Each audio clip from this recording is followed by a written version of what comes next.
Hey guys, welcome back to the channel. This is story about what if Naruto married Sona. Before I start, please do support for more amazing content and do consider to subscribe my channel and share my video to your friends and check out the description as well. Let's start the video. Kushina, Minato, white and red clashed together, causing an explosion of power as the two great forces clashes time and time again.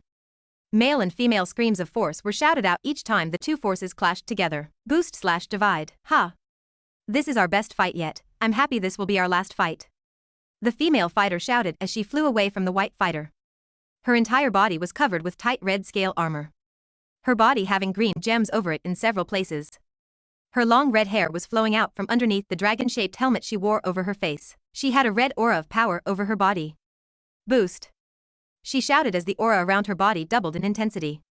The shockwaves coming off of her destroying many meters of the nearby trees and forest animals. The white armored fighter chased after her. He was clearly masculine and was wearing a white version of her armor.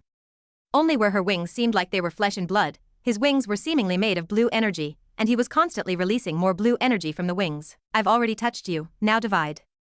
He shouted as her power halved in strength. More energy came out of his wings as he took in more than he could use. He safely released all of the excess power from his wings though. I won't allow you to increase your strength anymore. The two of them clashed, punching each other in the heads, cracks appearing on their helmets as the two of them tried to lay waste to each other. They broke apart. That's fine by me. Come on Drag, time to pull out our trump card. Get ready Minato. Kushina shouted as she shoved her hand into the green jewel on her right hand. She pulled her hand out, and a glowing black sword came out of nothing. The black energy vanished from the sword, revealing a dangerous-looking sword. The legendary sword of the sun, the demonic sword Gram. Let's see how you handle a dragon-slaying sword, Minato-chan. Kushina called out loudly as got her hands around her sword. With a single swing of her sword, she split the entire forest in two. Minato flew above her slash and placed his hand over one of his blue jewels. A golden sword came out of his jewel, and when the golden glow vanished, it showed him holding his own powerful-looking golden sword. So you got your hands on the strongest demon sword. Let's see how it compared to my sword Ascalon. My dragon-slaying holy sword. Minato exclaimed as he showed off his sword. Kushina wielded her sword with both of her hands, and Minato used his with a reverse grip, only a single hand. The strongest demon sword versus one of the four great holy swords, both swords with dragon-slaying powers. There was a pause, before they practically teleported in front of each other. Their blades clashed, and Minato halved the power of her sword when they struck, just in time so that his sword wasn't destroyed. Minato's slashes were focused on skill, while Kushina flung her power and speed around with ease. The two of them didn't gain any ground over the over, but every once in a while one would give a shallow cut to the other. Their armor sliced cleanly through by the dragon-slaying powers of their swords. Kushina gave a wicked headbutt to Minato right after their blades clashed, shattering the armor on their faces, showing the excited grin on her face. He had a soft smile on his face, before the two of them broke apart. Fuck, that hurts. Dragon-slaying swords are no joke. Kushina rubbed her armor above a cut on her arm. Be careful, you have all the weaknesses of a dragon. Listen to Drag, this might be our last battle, but I don't want Naruto to lose his mother because she overestimated her own power. Minato spoke with confidence of his coming victory. You say that, but you're in quite a bit of pain yourself, Minato. Ha! You tell him, Albion, my husband is always underestimating just how much pain I can take. Come on Drag. Kushina waved her hand in front of her face, her helmet regenerating instantly. Let's show just how powerful the Red Dragon Emperor is. I'm going to win. Kushina shouted as she rushed at Minato twice as fast as before. Minato jumped backwards and regenerated the armor on his head as well. He flipped over her sword and kicked her in the head. She took a step back from the kick, before she grinned underneath her armor. I, who am about to awaken. Ha! Now that is awesome. Fine, I'm game. I, who am about to awaken, Kushina shouted as she copied his chant as the two of them traded blows. I am the heavenly dragon who has stolen the principles of domination from God. I laugh at the infinite and grieve at the dream. I shall become the red dragon of domination, and I shall sink you to the depths of the crimson purgatory. I am the heavenly dragon who has taken the principles of supremacy from God. I eni the infinite and pursue the dream. I shall become the white dragon of supremacy, and I shall take you to the limits of white paradise. At the same time, they finished their chants. Their bodies grew to large proportions as they took on large dragon forms. A mixture between their humanoid forms, with the powers of the dragons inside of them. The two of them destroyed the entire mountain ranges around them with their power being unleashed. Their swords combined with their bodies, giving Minato a golden glow, and Kushina a black glow. Juggernaut Drive, Perfect Holy Mode / Juggernaut Drive, Perfect Demon Mode. Go, my strongest wielder, and defeat our rival. Right Drag. Kushina shouted in a booming voice as she punched Minato in the jaw. The earth quaked from the power of her punch. She opened her mouth, and spewed forth insane amounts of flames that burned away the majority of the island they were fighting on. Divide. I see you perfect the Juggernaut drive and gave it your own twist as well. Minato noted as he and Kushina slammed both of their fists together. The rest of the island they were fighting on was destroyed. You've been holding out on me, Minato. I feel more power from you than I did when I fought Ophis. Now this is what I truly wanted. I've already mocked the infinite and now I get to see beyond infinity. Kushina was truly happy as she clashed with her husband. That was right, her husband. They signed a deal 5 years previously, that they would wait 5 years and train together before they clashed one final time. Of course, she never expected the two of them would fall in love and get married. She didn't expect that they would have a son together either. She didn't see a lot of things coming from their agreement, but the time was up. They signed with their blood, and they used a binding magic to make sure neither was able to get out of this contract. They were forced to fight, and if one of them was doomed to die, Kushina would try and get some fun out of the fight. She would be sure to tell their son how strong his father was. Me? Holding out? Look at you. You've become more powerful than when you trained underneath Great Red. You've surpassed your teacher, and I surpassed mine. I'll be sure to tell Naruto how powerful his mother was. Minato shouted back at her as the two of them traded blows. They were just testing each other out at the moment. Kushina grunted, took the words right out of my mouth, Longinus Smasher. Kushina's chest opened up, and she fired a beam at Minato from it. Her ducked underneath it, and an entire chain of islands behind him were erased from existence. Hey you two fucks, try not to destroy the barrier I placed. Do you know how hard it is for me to use senjutsu to make a barrier strong enough to hold your battle? Sorry, Jiraiya-sensei. Kushina and Minato stopped fighting and looked towards a man sitting on the ocean. They both offered bows to the older man. The man had part of his clothes destroyed by their shockwaves, but he was a well-built man in his elderly years.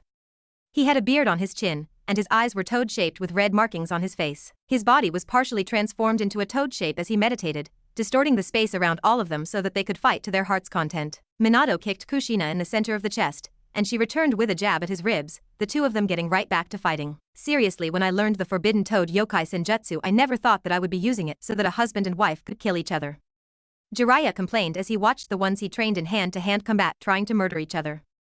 He was soaked moments later when a wave of blood washed over him. Kushina slashed Minato in the arm with her claws at the same time as he slashed her in the torso, their large forms spilling blood all over Jiraiya. Sacred gear users Naruto, I hope that you aren't cursed with a sacred gear like your parents when growing up. Jiraiya lamented at the thought of his godson growing up with one of those cursed items in him. He felt sorry for the next person to inherit the divine dividing or boosted gear, seeing as they would be doomed to failure since they would have to fight either Minato or Kushina, which wouldn't end well for them. Running out of stamina, huh, Minato? Guess you just can't keep up with my body, eh?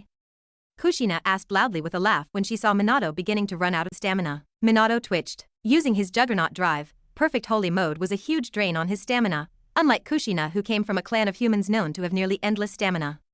She had so much stamina that if she wanted to, she could literally live her entire life in her balance breaker form. She regained her stamina faster than she could lose it. Though her current form was draining her stamina faster than her body could produce it, but she still had freakish levels of stamina to the point he was sure she could keep fighting for days in her current form. I just have to finish this in my next attack, then how about it, Kushina? Minato stated as he raised his hand up. All of the energy coming out of his wings formed into a spiraling ball of energy in the palm of his giant hand. All of the energy that he stole from her gathered up. Golden chains came out of Kushina's body and spiraled around her fist, becoming a spiked chain drill. Kushina showed just how game she was for his suggestion. Fine, Naruto is going to be waking up from his nap soon anyway, let's finish this with one last attack. They clashed one final time moments later. Chalk this up to another red dragon win, Edraic? Kushina spoke as she floated on the waves, barely alive. The lower half of her body had been completely obliterated by Minato's attack. She had reverted back to her human form from the sheer amount of damage that she had taken. It was only thanks to her massive amount of life force and vitality that she was even alive. It was the same reason why she could use her demon sword without being affected by the curse. She had so much life force that the sword's curse simply didn't affect her. Of course, having a lot of life force could only delay her death at the hands of her husband. Well, you did kill him first. Yep, I call that winning. Kushina grinned to herself as she looked up at the sun in the sky. She was fighting to stay alive. She still wanted to go back home and raise her son after all. Her blood was turning the water around her completely red. Her clothes were stained with her own blood. I call that losing. Sorry, Jiraiya-sensei, but we couldn't avoid this battle. We both signed an oath that couldn't be broken. Cough, looks like I won't be going home. Kushina coughed up a good amount of blood. She frowned and submerged part of her head in the water, leaving only her mouth above the water. I've lived a pretty good life, Kushina mused out loud as Jiraiya picked up her body. Minato's body was on his other shoulder. I wouldn't call it a good life. You've dedicated your entire life to becoming as strong as you could be, and now that you're the strongest, you're dying. Jiraiya spoke sadly to her. She laughed softly at his words. Too true. She had trained her entire life to become the strongest, and that life was ending with her as the strongest. She had forced some of the greatest creatures to train her, to the point that she couldn't even be considered human by strength alone. She had gained godlike strength with just her base form alone. She had long since surpassed even Drag inside of her when the dragon was at its full strength. She had become the strongest boosted gear wielder, and had surpassed even Great Red himself. She had defeated the strongest divine dividing user, and she had surpassed every obstacle that stood in her way. It's too bad I couldn't train Naruto. Oh well, he'll surpass me one day, I'm sure of it. Kushina whispered, and Jiraiya scoffed. Yeah, that would be the day. He doesn't even have a sacred gear. Jiraiya laughed at the idea that her son would be able to overcome his parents in strength. He activated his balance breaker the day he was born. And you never told me? Jiraiya asked her with widened eyes. That was a pretty big damn deal that his godson had a sacred gear with a fully achieved balance breaker. What was worse was the fact that they left Naruto at home where who knows what creature will attack him. Wasn't important. Minato and I were sure that whichever one of us survived we could protect him, and help him grow stronger. Neither of us thought we would both die today. Kushina did sound truly sad about the fact they were both dying. Minato was dead, and she was in the process of dying. Neither of them would be able to watch their son grow up, and neither of them could train him. It's pretty important. Jiraiya pointed out to her. She snorted. His sacred gear is twilight healing. It's not like he's the only person on the planet with that sacred gear. Do you know the real reason why Minato and I decided to battle on the opposite side of the planet from Naruto? Kushina asked Jiraiya with her eyes closing. She had lost her vision several seconds ago. Her vision had gone completely black. No use keeping her eyes open when she was no longer able to see. Jiraiya stayed silent for a moment. To protect him, to fight Naruto has such a high dragon affinity that he negates the powers of dragons. Of course, I did learn something interesting about the dragon affinity. Kushina smirked to herself weakly. Her son had the power to negate the powers of dragons. He had been born with the power to defeat dragons. That alone showed her how much latent potential her son had. It caused balance breakers to take new forms. Kushina spoke softer still. She didn't have much longer. You wanted to train your son to become stronger than you, and eventually kill you, am I right? Jiraiya mused out loud. Of course not, idiot. There is nothing wrong with a mother wanting her son to surpass her. Drag, can I ask one last favor of you? Kushina spoke to the dragon inside of her. Sure, Kushina. When you have a new host, help Naruto learn to control his dragon aura. Kushina could only ask that of Drag. Naruto wasn't born with the powers of the boosted gear or divine dividing, but the fact remains that both Kushina and Minato had powerful dragon auras. An aura that they had passed down to their child. He might not have gotten any dragon powers, per se, other than his natural ability to negate dragon powers, but his sacred gear had been affected by his dragon aura. If my next host ever meets Naruto, I will be sure to help his training. Jiraiya, can you give Naruto a message for me when he's older? Kushina asked Jiraiya. Of course. Jiraiya wasn't cruel, and he wouldn't begrudge a foolish woman's last dying wish. She might not be able to see it, or feel it, but there were tears dripping off of her face and into the ocean below. Kushina took a breath as deep as she could take, before she thought over what his last words would be. Tell him that he shouldn't be a picky eater, train and study as hard as he can, and find a girl that not only loves him as much as I do, but will also stand by his side. Using the last of her strength, Jiraiya watched as Kushina's last breath left her body. He closed his eyes and gently placed Kushina and Minato in the water next to each other. He placed his hands together, before he took Ascalon and Gram out of the seals on their bodies. He stored the two swords away in his own seal for them. Looking down at his martial arts students, he clapped his hands together a second time as the water below opened up and swallowed Minato and Kushina. I'll tell him. Jiraiya spoke softly. With Naruto, seriously, I work my ass off for 50 years to achieve my balance breaker, and this child activates it without any training. Life is unfair. A youthful-looking woman spoke as she looked down at a boy with a sigh. She was a beautiful woman with blonde hair with a purple mark on her forehead, with light brown eyes. She had a very youthful body, but that was just because she used her sacred gear to constantly keep her body in a healed state. Tsunade Senju, one of the 7 known users of the Twilight Healing Sacred Gear. She worked her ass off her entire life to achieve her balance breaker, though it was a subspecies balance breaker. Yet, here was a baby that was crawling on the floor in golden dragon armor with red gems on several places on his armor, like it was nothing. She was watching Naruto as his parents killed each other, though they never asked him to watch him, and boy was she surprised when the brat woke up, activated his balance breaker, and started to crawl around on the floor like a hyper child. She was very annoyed. TSA. Yeah, fuck you, brat. Tsunade watched as the child flaunted his balance breaker to her. She knew he didn't mean to annoy her. If anything, the child didn't know what he was doing. Of course, considering who his parents were, it was no surprise that activating his subspecies balance breaker was no big deal. The fact that his twilight healing took the form of golden dragon armor with red gems just showed how high his dragon affinity was. I wonder what this would be called. Twilight Saint affection. Yeah, that feels about right.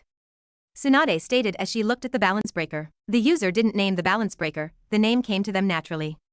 Since Tsunade had the same sacred gear, she could give a pretty good guess what the name of this balance breaker was.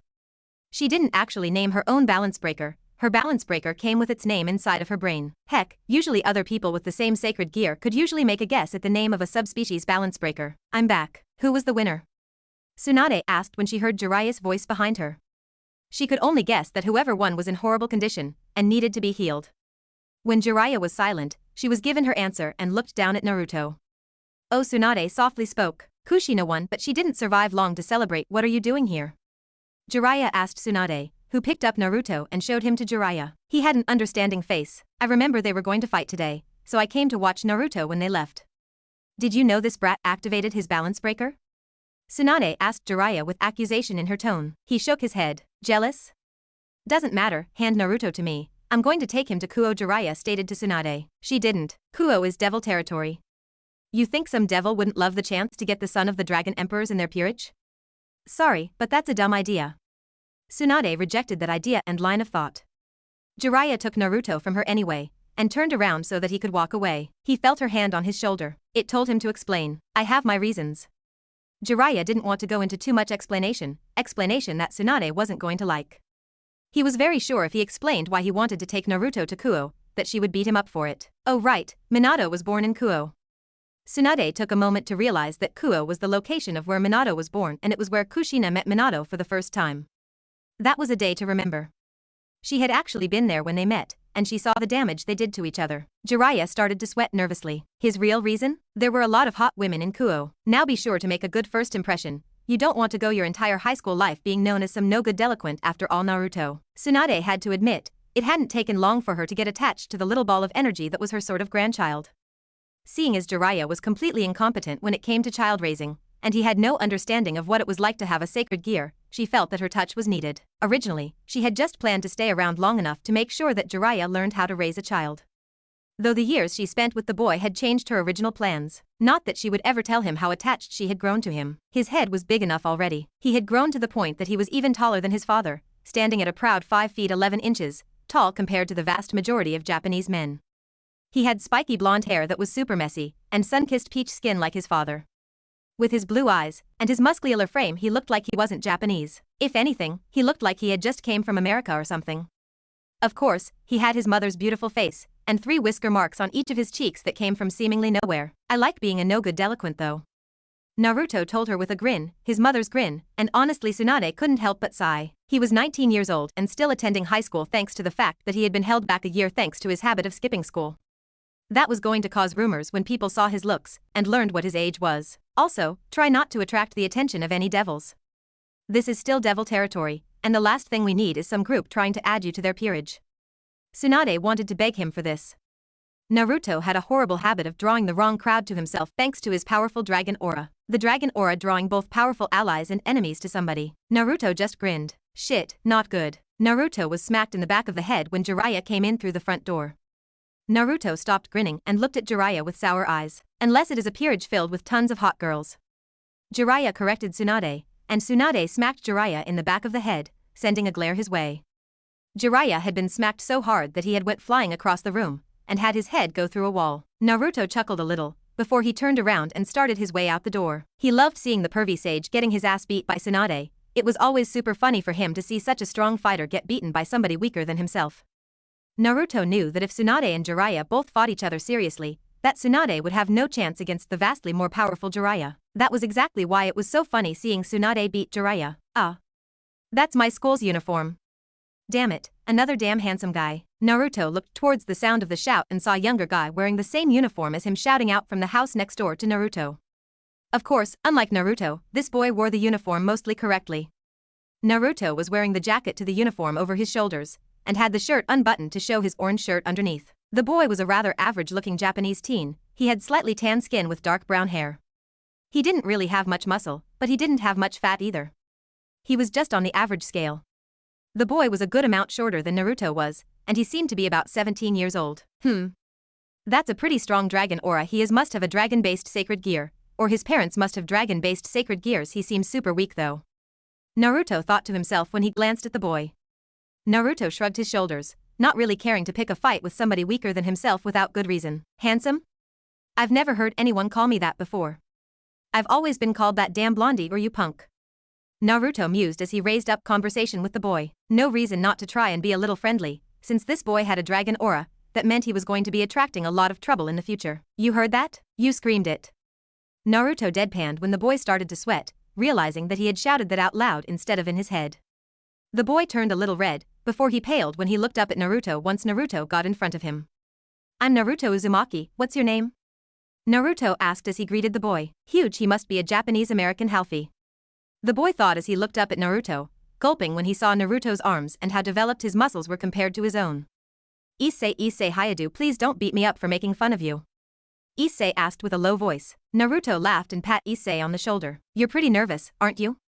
Don't worry about it, I'm not going to beat you up, Issei. Anyway, I'm going on ahead towards the school. Naruto waved off Issei as he continued on his way. Issei rubbed his shoulder. That hurt. First day at a new school, and I've already met a guy with a dragon aura. Maybe going to this school won't be such a bad idea. Naruto thought to himself. He had been completely hating the idea of going to another school. School was a boring place of learning, and he didn't care about any of that. He just wanted to train, get strong, maybe get a girlfriend, and fight strong people. He didn't care about learning or any of that, but a school filled with devils, a boy with a dragon aura, and who knows what else sounded really interesting to him. Dragon auras always attracted powerful enemies and allies. It was the way those with dragon auras lived their lives, meaning that this school had to have some really fun people attending it. Naruto walked absent-mindedly towards the school he would be attending. It was a rather short walk from his home to the school. He actually passed by the school a lot on his way to a different school. He knew the location, though he had never actually paid much attention to Kuo Academy before, since until recently it was an all-girls school. So you like big tits, or small tits better? You're still here? Naruto asked when he realized that Issei was walking next to him. He hadn't been paying any attention to Issei at all. He saw Issei instantly realize just how little presence he had on Naruto's radar, considering he had been walking with Naruto for almost 5 minutes now. I'm sorry, what was the question? Naruto asked with a raised eyebrow, since he hadn't heard what the question was. Big boobs, or small ones, which do you like better? Issei deadpanned as he repeated himself, though different wording. Good question, never thought about it before. Does it really matter? Naruto questioned the very question. As far as it concerned him, it all depended on if they were perky, and if the breasts looked good on the girl's frame. He didn't want to see giant breasts on a petite girl, but he didn't want to see super tiny breasts on a girl with an hourglass figure either. Naruto actually felt Issei's dragon aura flare for a brief moment as his desire burst forth. Of course it matters. Breasts are all a man needs in life. Boobs are a treasure to be watched over, fantasized over, and coveted. Men only exist so that we may appreciate a nice set of titties. Issei proclaimed boldly, much to the disgust of several girls that were within ear distance of him. Issei paid all of them no mind though as he cried over the thought of breasts. One day, I want to build a harem of nice boobies all for myself. I'm going to be a harem king. Issei yelled out without hesitation. Naruto was silent. Well, can't say I don't like the ladies though. Issei here seems really focused on boobs. Naruto thought to himself with a small laugh. What? You don't think I can do it? Issei asked Naruto with a huff. Red, boosted gear. Naruto realized when he saw the color red. He realized why he was sensing a dragon aura from Issei when he realized he could practically smell his mother's sacred gear coming off of Issei. It was completely inactive though, meaning that Issei had never activated it. Of course, that sucked for Issei since Naruto knew that the divine dividing user had already perfected his balance breaker. When the time came for their fight, Issei was going to get completely destroyed. His mother had been the strongest boosted gear user in history, and it would seem that he was in the presence of the weakest user in history. Huh? Issei scratched his head in confusion. Sorry, I just saw the color red and was reminded of something. Oh, it's hair. That girl right there has super red hair, and it's long. Naruto pointed out when he saw a girl's body. He had crimson red hair, similar to pictures he had seen of his mother, but more vibrant. It went completely down her back, framing her ass. She had an hourglass figure, a perfect hourglass figure, and wide hips, with a nicely shaped ass. She turned around and gave Naruto a raised eyebrow when she heard him speaking. Naruto noticed that she had a really huge set of breasts, perhaps the second largest set he had ever seen. Of course, it didn't come close to Tsunade's 103 centimeters knockers, but not many pairs could get to that size. Oh, that's Rias Gremory, she's like an idol at the school. She has super awesome boobs, and is one of the school's best students. Issei explained, and Naruto laughed. She's pretty, but for some reason when I looked at her, I can't help but think about her butt. The way her hair covers her round but totally makes me think about tomatoes. Naruto said with a laugh, finger to the air as he chuckled at his own joke. The way her long crimson-red hair went over her bubble but made him think of a tomato in both shape and color. Rias' cheeks turned into flames when she turned around and started to walk faster towards the school building. That's not important. What is important is how she has a huge pair of knockers. I mean, did you see them? I bet they have got to be the softest boobs in the school. What I wouldn't give to touch them, I would trade my soul for the chance to suck on those big, plump. Issei stopped when he saw Naruto walk a little faster towards Rias. He blinked in surprise, wondering what the new guy was going to do. Naruto tapped on Rias' shoulder. Rias hummed, her cheeks less red than a few moments previously. Hello, do you need something? Rias asked with a slightly forced smile on her face. Naruto raised his hand up and waved it. Yo, Naruto Uzumaki, nice to meet you. I'm new at this school, and I want to find a girl to be my girlfriend. You're really cute, so want to catch a movie later? Naruto asked her without a moment's notice. Issei's know everyone looking at Naruto's actions had their jaws drop when they saw the new student at the school ask out one of the school idols. On his first day of school no less, and even said girl being asked was shocked by his actions. Her jaw was slightly slack as she looked up into his eyes. I am sorry? Rias asked a little confused. She had never been asked out like that before. I'm new to this school, but I've lived in this town most of my life. I really like your hair, and I want you to be my girlfriend, or at the very least go on a few dates with me. So what do you say, want to go to a movie after school? Naruto asked her casually, which only sent several people into a state of shock. Don't you usually only ask people to be your girlfriend when you like them? Rias questioned Naruto with surprise written clearly on her face. Naruto waved off her concern. I said I like your hair, right? I want to get to know you better, so I'm inviting you on a date. Doesn't have to be a movie, we could always go to the mall instead, since you would like that better. Naruto left Rias stunned for a moment, before she coughed into her hand, trying to hide her red cheeks. This was a new experience for her. She always got comments about her beauty from strangers, but nobody ever came to her and talked to her about her looks. Not to mention nobody had actually had the courage to ask her out on a date before. You're a very direct person, Uzumaki-san. Flick. Rias yelped when Naruto flicked her forehead, a displeased look on his face when he did so. She looked at him, stepping back with both hands on her forehead. It's Naruto or Naruto-kun. I don't care about honorifics and stuff like that. So how about it? Want to meet me after school, Rias? Naruto asked her one final time, and she looked at him with his hand extended. She blinked in surprise when she realized that he had used her name without any honorifics, taking his earlier words and present actions as confirmation he was telling her the truth. Well, it would seem he was a very honest and direct man. I guess it wouldn't hurt, sure, I'll meet you in front of the school after school. I'll go on a date with you, Yuzu. Flick. Naruto-kun. Rias corrected herself, and she saw Naruto smile in response, giving her a big thumbs up for her correct use of words. Well, I'll see you after school, but I have to get to class now. Rias waved at Naruto as she started to walk away. Wonder if her hair is natural? Naruto asked himself out loud. Dude. What the hell? How the fuck did you just score a date with Rias Gremory? Issei screamed as he ran at Naruto and grabbed his shirt. I asked her? Naruto answered with a raised eyebrow of his own. It wasn't hard to figure out how he did it. He walked up to her, was honest, and asked her out on a date. He did what he felt in his gut was the thing to do. She was cute, so I didn't think there was any harm in at least asking her out. I mean, the worst thing that could happen was her saying no, right? So why not go for it? Anyway, I got to get to class now, so I'll see you later, Breast Dragon Emperor.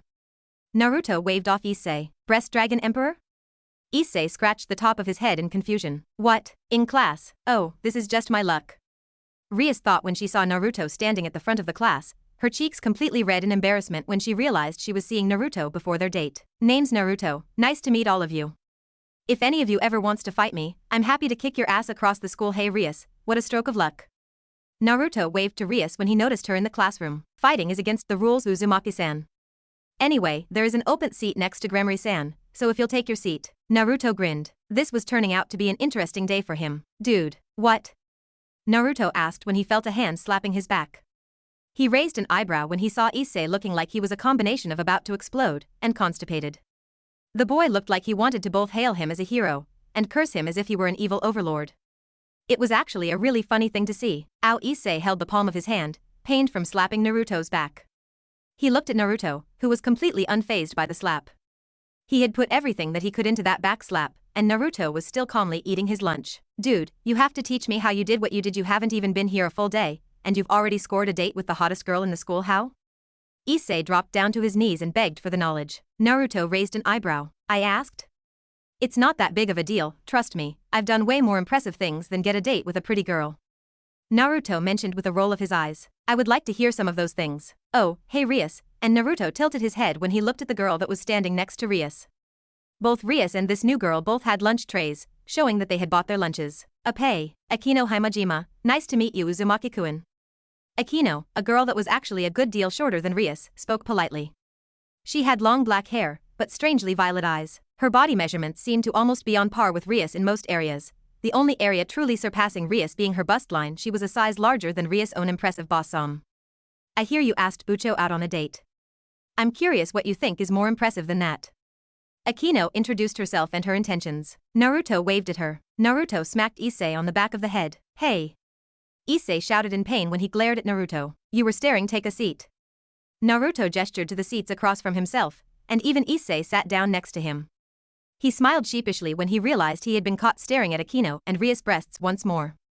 I don't mean to brag, but I've got a pretty mean list of accomplishments. Naruto raised his nose up in the air with a grin on his face. Akino giggled at his bravado. So confident. You're about to brag, I take it? Rias questioned him, and Naruto took a yo-yo out of his pocket and placed it on the table between their lunches. A yo-yo? At the school I went to before this one, I threw the entire school into chaos. I challenged the strongest, most talented fighters in their fields of expertise and beat all of them. Naruto explained, while Issei just looked at the yo-yo. Okay, but the yo-yo? You seem like the athletic type. Rias agreed, and Naruto nodded. I defeated the school's strongest wrestler in wrestling, defeated the school's best swordsman in swordsmanship, beat the entire basketball club by myself, defeated Rock Lee and his entire soccer team, defeated the martial arts club by myself, and took down the sumo club in sumo. Naruto explained with a grin on his face. He raised his arm up and rolled up his sleeve, flexing his muscle and showing off his body a little. Shit, Naruto cursed when he realized that he had just attracted the attention of all of the girls by showing off his body. Anyway, there were only 2 people at the Konoha Academy that could give me a challenge, Niji Hyuga, and my rival. Naruto explained further. Akino covered her mouth. Wow, Niji Hyuga is considered one of Japan's #1 martial arts experts. Also, Rock Lee is one of Japan's best soccer players. Akino was a little surprised when she heard those names amongst the list. Rias tilted her head and bit her lip in thought as she tried to recall where she had heard of that name, the name of his previous school. It was a school that was located in Kuo, but she had never actually been to the school before. You must be very talented. Akino commented. You'll see soon enough. Dude, creepy. Issei whispered to Naruto when he saw that savage smile that Naruto showed off. What? I wasn't being creepy. Naruto coughed into his hand and regained his composure for a moment, before he grinned to himself. And the yo-yo? Rias asked as she picked it up and looked at it. It was an old, worn-out yo-yo, but it was just that. It was a normal yo-yo in every way. Naruto took it from her and placed it back into his pocket. Actually, why did you fight so many people before coming here? Rias asked him for a little more detail. She believed him, he didn't seem like he was lying, and the powerful aura that he gave off didn't seem like it was just for show either. If anything, he was an extremely talented fighter just by looking at his body alone. You could see the years of training that he must have gone through to attain his body. Oh, I once beat an entire gang using nothing but yo-yos. It was actually really easy, didn't even break a sweat. Naruto waved that off as if it were the least important thing that he had done.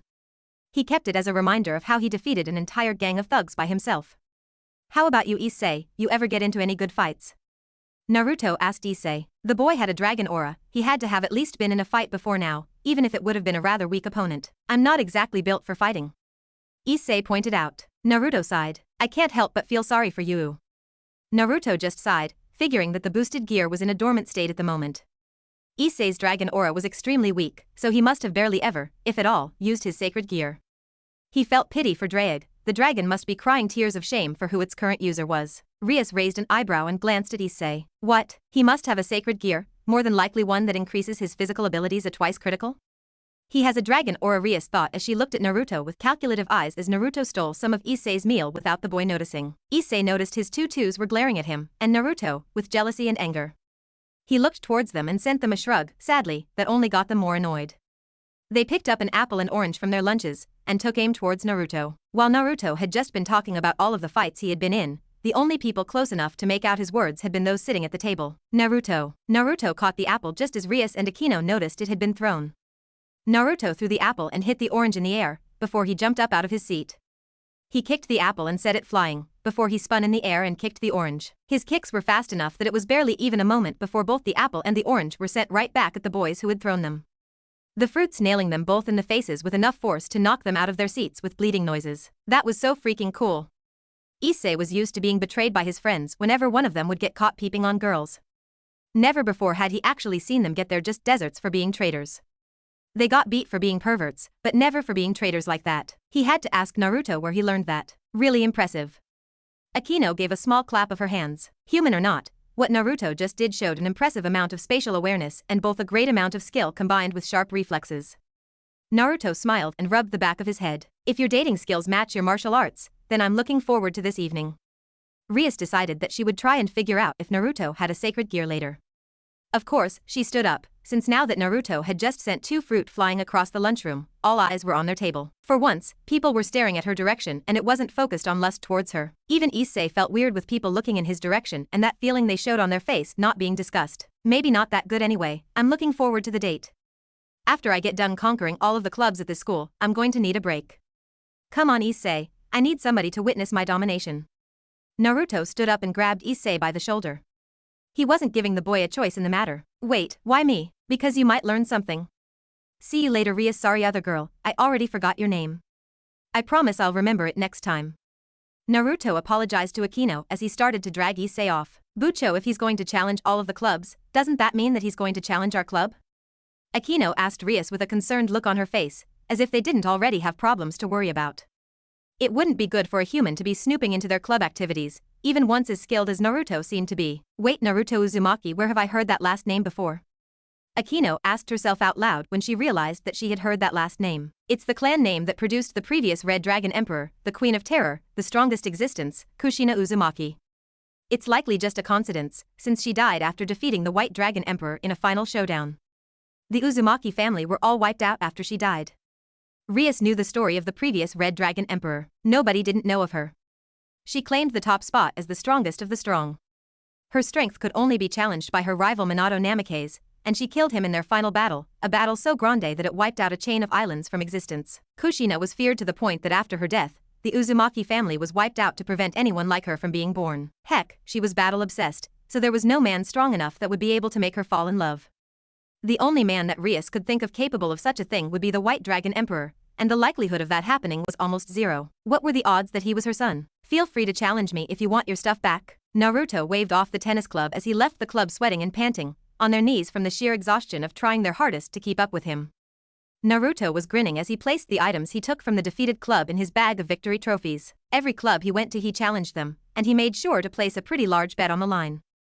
So far, all of the clubs he had challenged had been defeated by him and had their side of the bet collected. Of course, if they ever wanted their stuff back, they just needed to challenge him and wager something else, and then defeat him. Okay, so you've beaten the swim club, the baseball club, the basketball club, the soccer club, the track club, and now you've taken down the tennis club.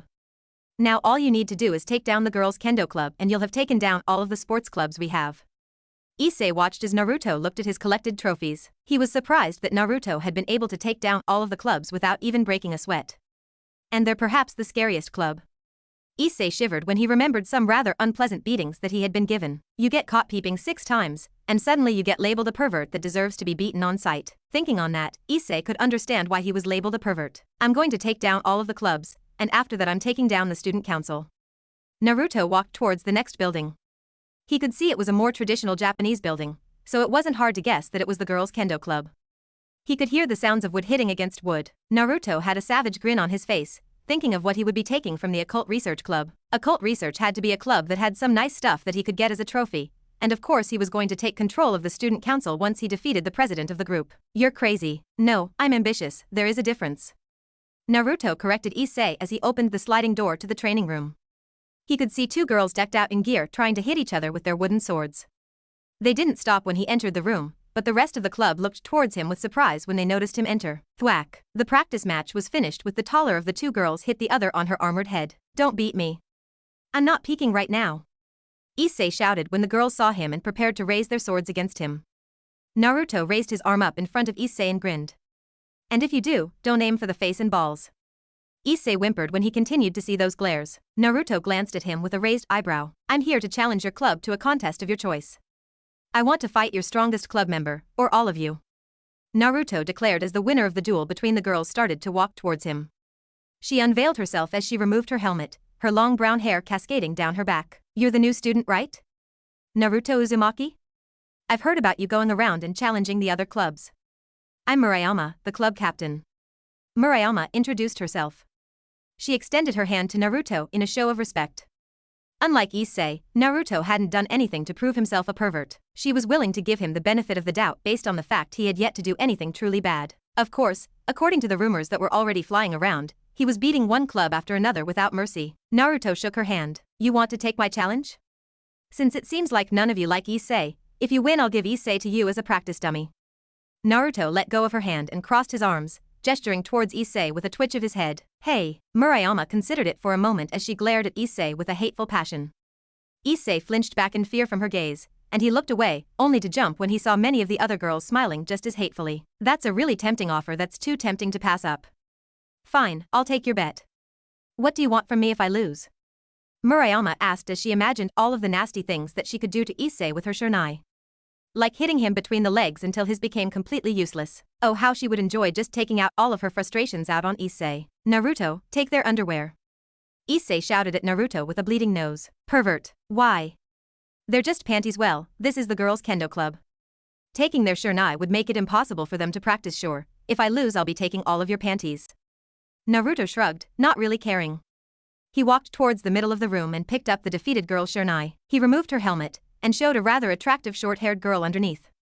He placed the helmet over his head and raised the Shurnai up. Murayama raised an eyebrow and raised her Shurnai up, putting her helmet back on when she noticed that he didn't bother putting on anything but the helmet. Of course, her cheeks were burning red. Pervert.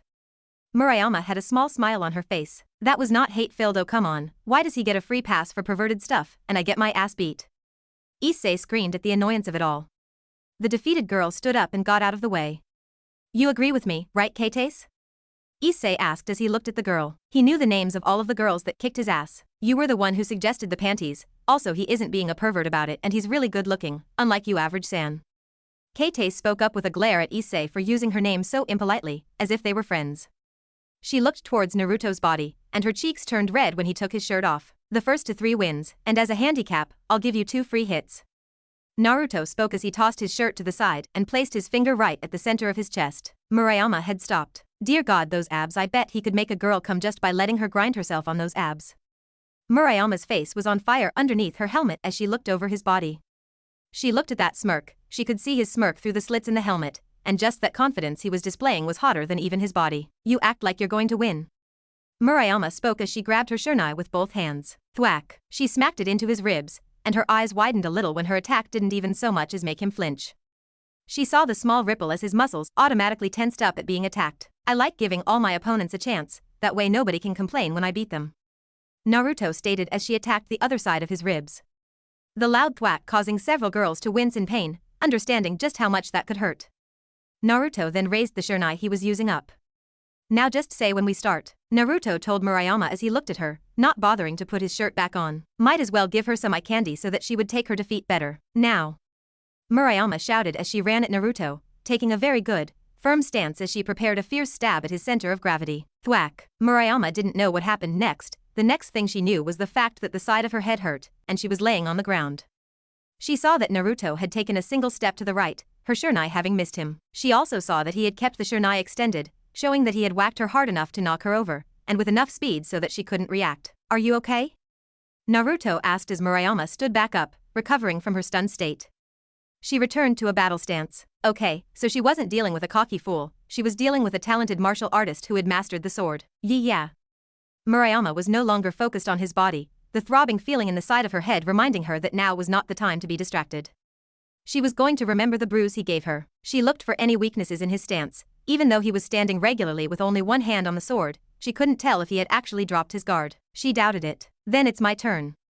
Naruto told her. He launched his attack, taking a single large step towards her. She was able to see him raise the Shurnai above his head. She raised her own up to block, only for Naruto to spin as he swung downward. Instead of a downward slash, he made a sweeping slash. He slid underneath her guard completely, and she had the wind knocked out of her when she was knocked off of her feet by the second blow. Dude, hold back a little, she's a girl. Issei felt sorry for the girl that he was usually beaten by as she hit the ground, rolling onto her hands and feet, trying to get her breath back. I am holding back though anyway, I don't care if she's a woman. All those who want to practice combat need to be willing to get a little hurt. I'm taking her as seriously as I would take any guy opponent. If I don't take her seriously, then I'm disrespecting her as a warrior. Naruto lectured Issei as he waited for Murayama to get her breath back and stand back up. He didn't take his eyes off of her, knowing that him talking to Issei could give her the chance to launch a surprise attack. He wasn't going to hold back his skill, but he wasn't going to try and seriously injure her either. She was going to be pretty bruised, but nothing that a week or two wouldn't heal. Murayama coughed as she stood back up. I wouldn't mind being disrespected right now, those attacks really hurt. Murayama couldn't help herself but say. Also look, something distracting. Murayama knew what she was doing was playing dirty, but she didn't want to give up her panties and force the rest of the club to give up their panties because she was defeated. Sometimes you needed to play dirty. Something distracting? Naruto looked towards the window she was pointing to. She charged at him, and he blocked her blow when she swung at him. He deflected her blow to the side, forcing her to overextend her body. Naruto didn't even look at her as he lightly poked her in the sternum, since she did tell him that she didn't mind being disrespected. He kept her from falling down and defeated her. I can't believe I fell for that. Naruto would admit that he was easily distracted. I can't believe you fell for that and I still lost. Murayama muttered to herself. Yes, dude, you just won all of their panties from them. Nuu, Issei, stop being a pervert and look at the time. I guess I'll have to challenge the other clubs tomorrow. By the time you all change and give me your panties, I'll have to get ready for my date.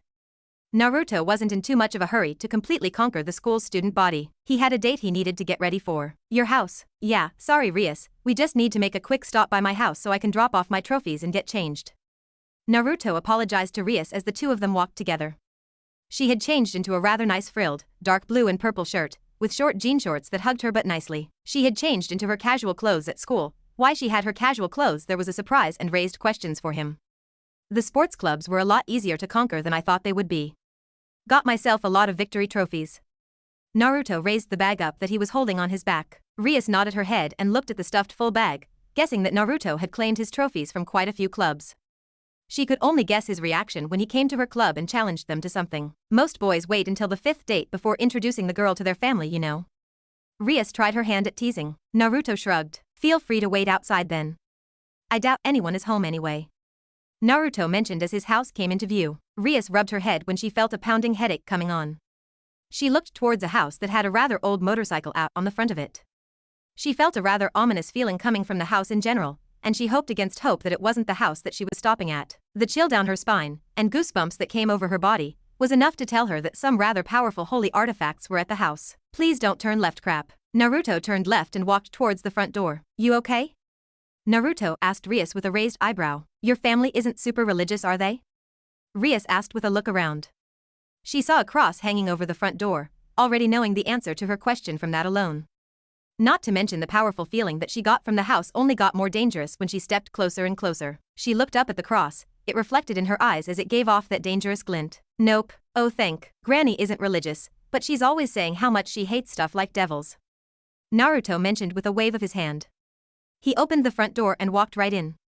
Naruto gestured for Rias to come inside, and she hesitated for a moment, before she walked in and was hit by the smell of booze.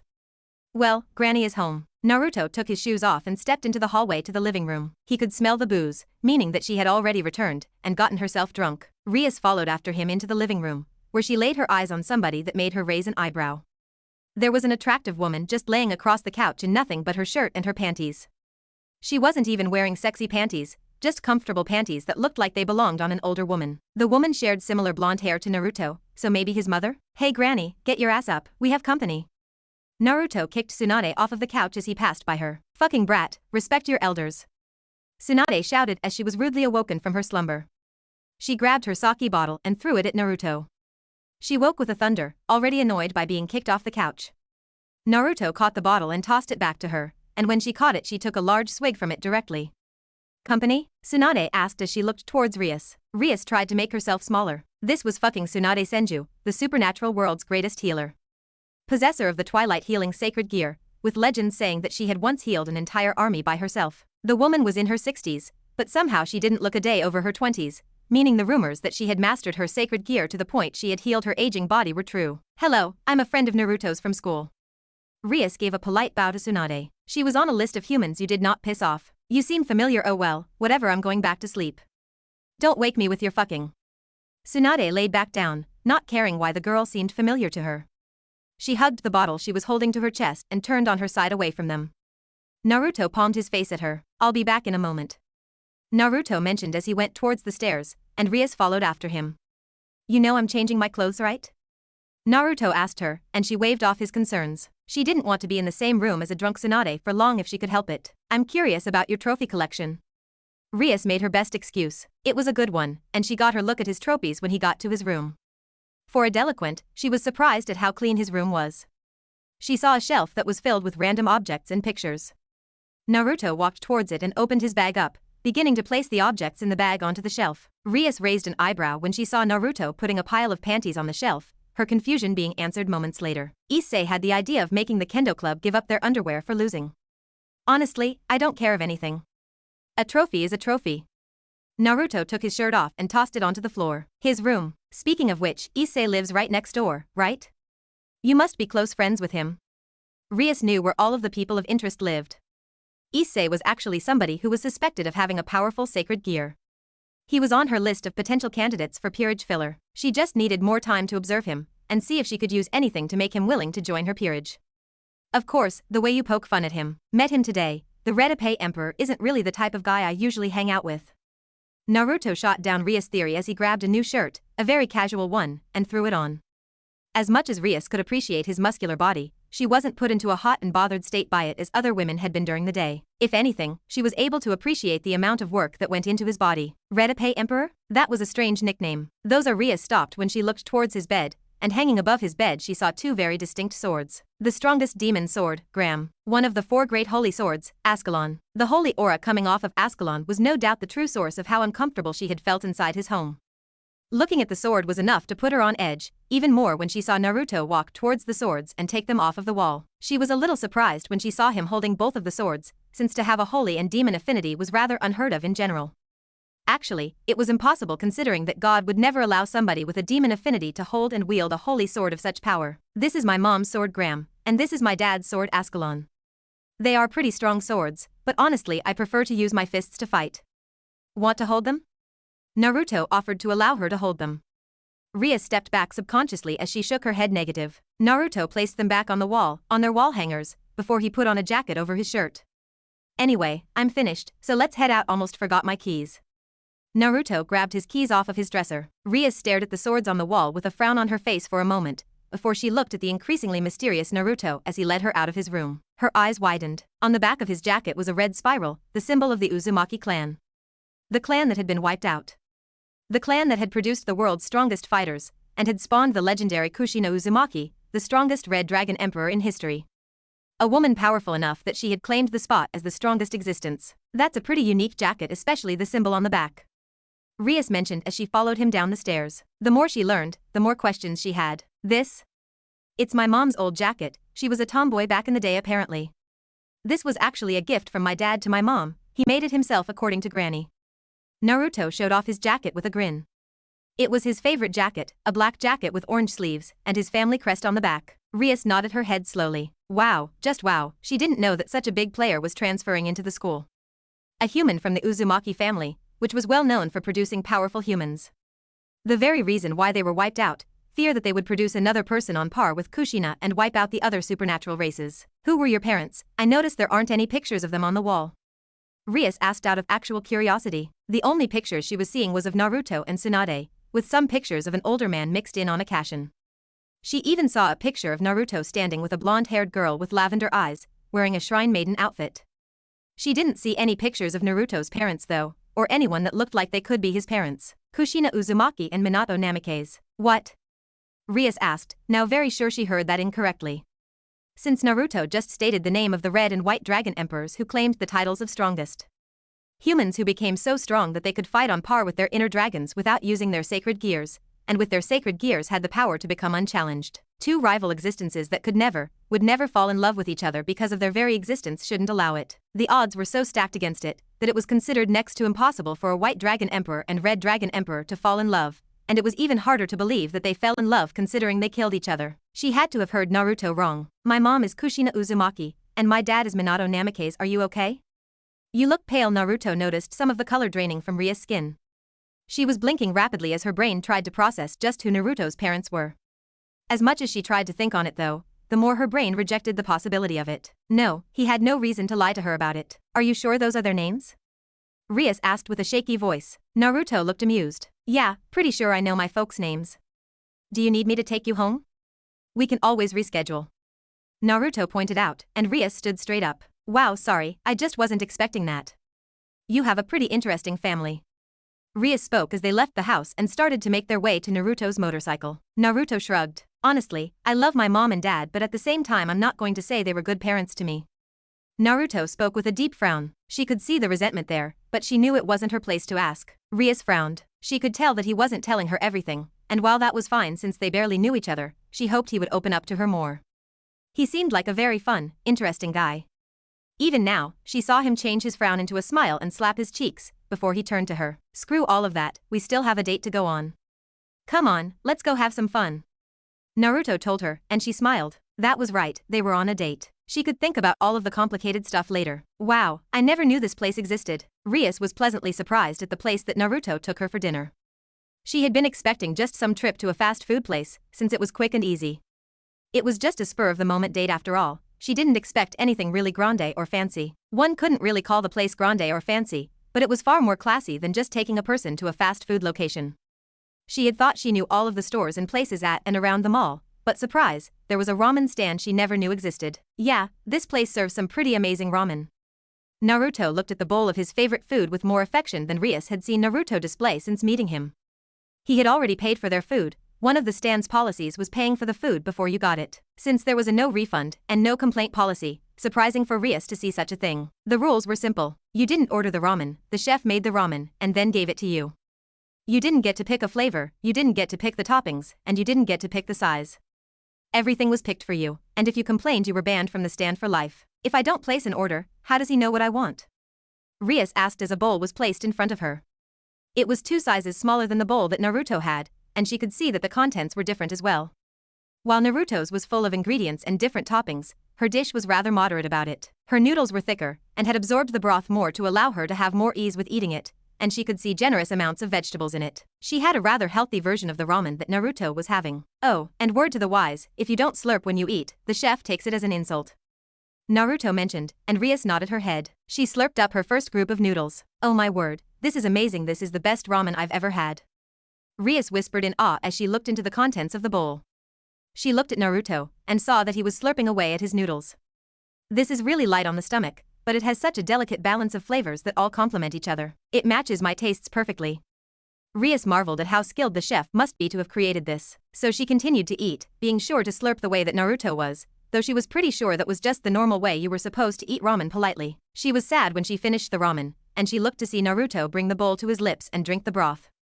So she copied him and lifted her own bowl to her lips, and when she finished, she found that she couldn't eat another bite if she tried. Belch. Rias blushed and covered her mouth when she burped at the same time as Naruto, and Naruto sent her a thumbs up. You're not Japanese, so you wouldn't know this, but it's actually a way to show the food is good by burping. Naruto told her, before he stood up and gestured for her to as well. He placed his bowl back on the counter. She could now see why Naruto liked this place so much. It was pretty obvious. You didn't need to do anything but pay for the food, and you would be given exactly what you wanted, in the exact amount that would fill your stomach. She didn't know how the ramen maker did it, but he was somehow able to discover a way to predict what customers would want, and the amount they could handle. It was just sit back, relax, and be given exactly what you needed. It might be Japanese polite, but it's rude in most other places. If my mother heard me burp, she would have scolded me for it. Rias informed Naruto of the way her family would have seen her accidental action. She placed her hand against the side of her head, and laughed at her own imagination. Naruto just raised an eyebrow. Scold you for burping? Your mom sounds pretty uptight. Naruto could imagine an older, more uptight, Rias as Rias' mother. It was a pretty funny image in his head, to be honest. So Rias, you know a little about my family situation, tell me a little about yours. Naruto told her as the two of them walked side by side through the mall. Rias hummed for a moment. That sounded fair, but she didn't really want to talk about herself. She wanted to learn more about him right now. Not to mention she didn't really want to talk about her family at the moment either. How about Rias started to suggest, before she felt the tingling feeling of anticipation go down her spine. Her sense placed on alert when she sensed one of her mortal enemies nearby.